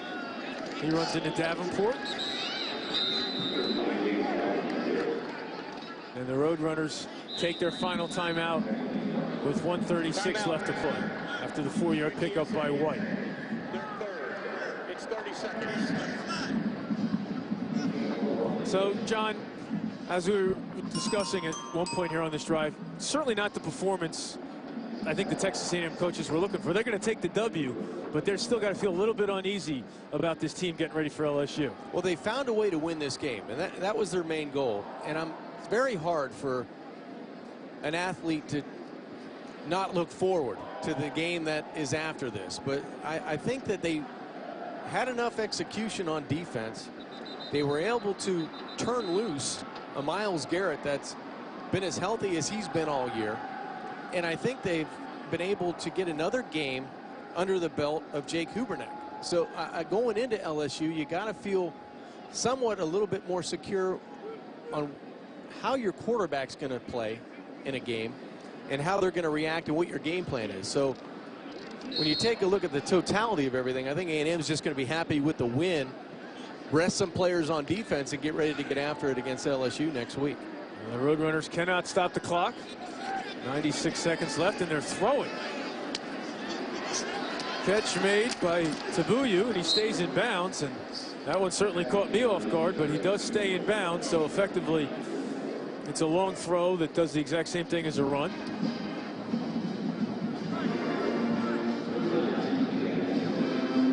Third and 2. And I would think this is James White time. Again, straight ahead in between the tackles. 20 seconds on the play clock.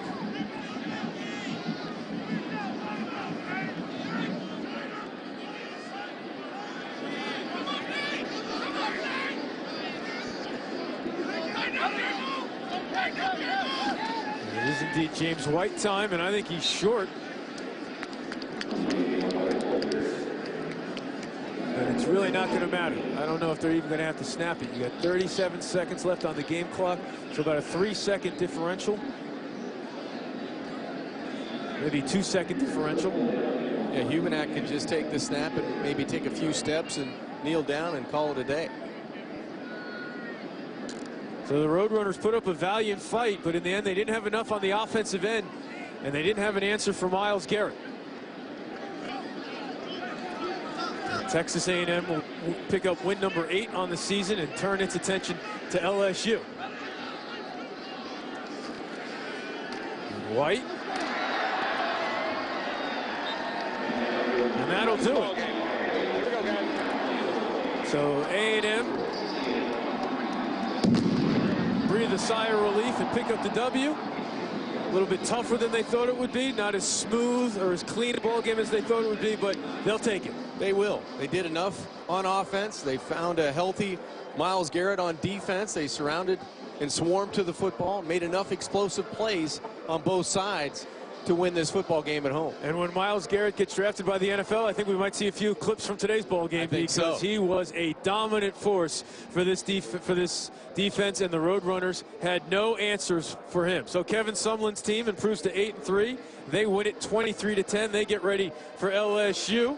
Texas San Antonio falls to 5-6. They need to knock off Charlotte next week in the season finale to become bowl eligible.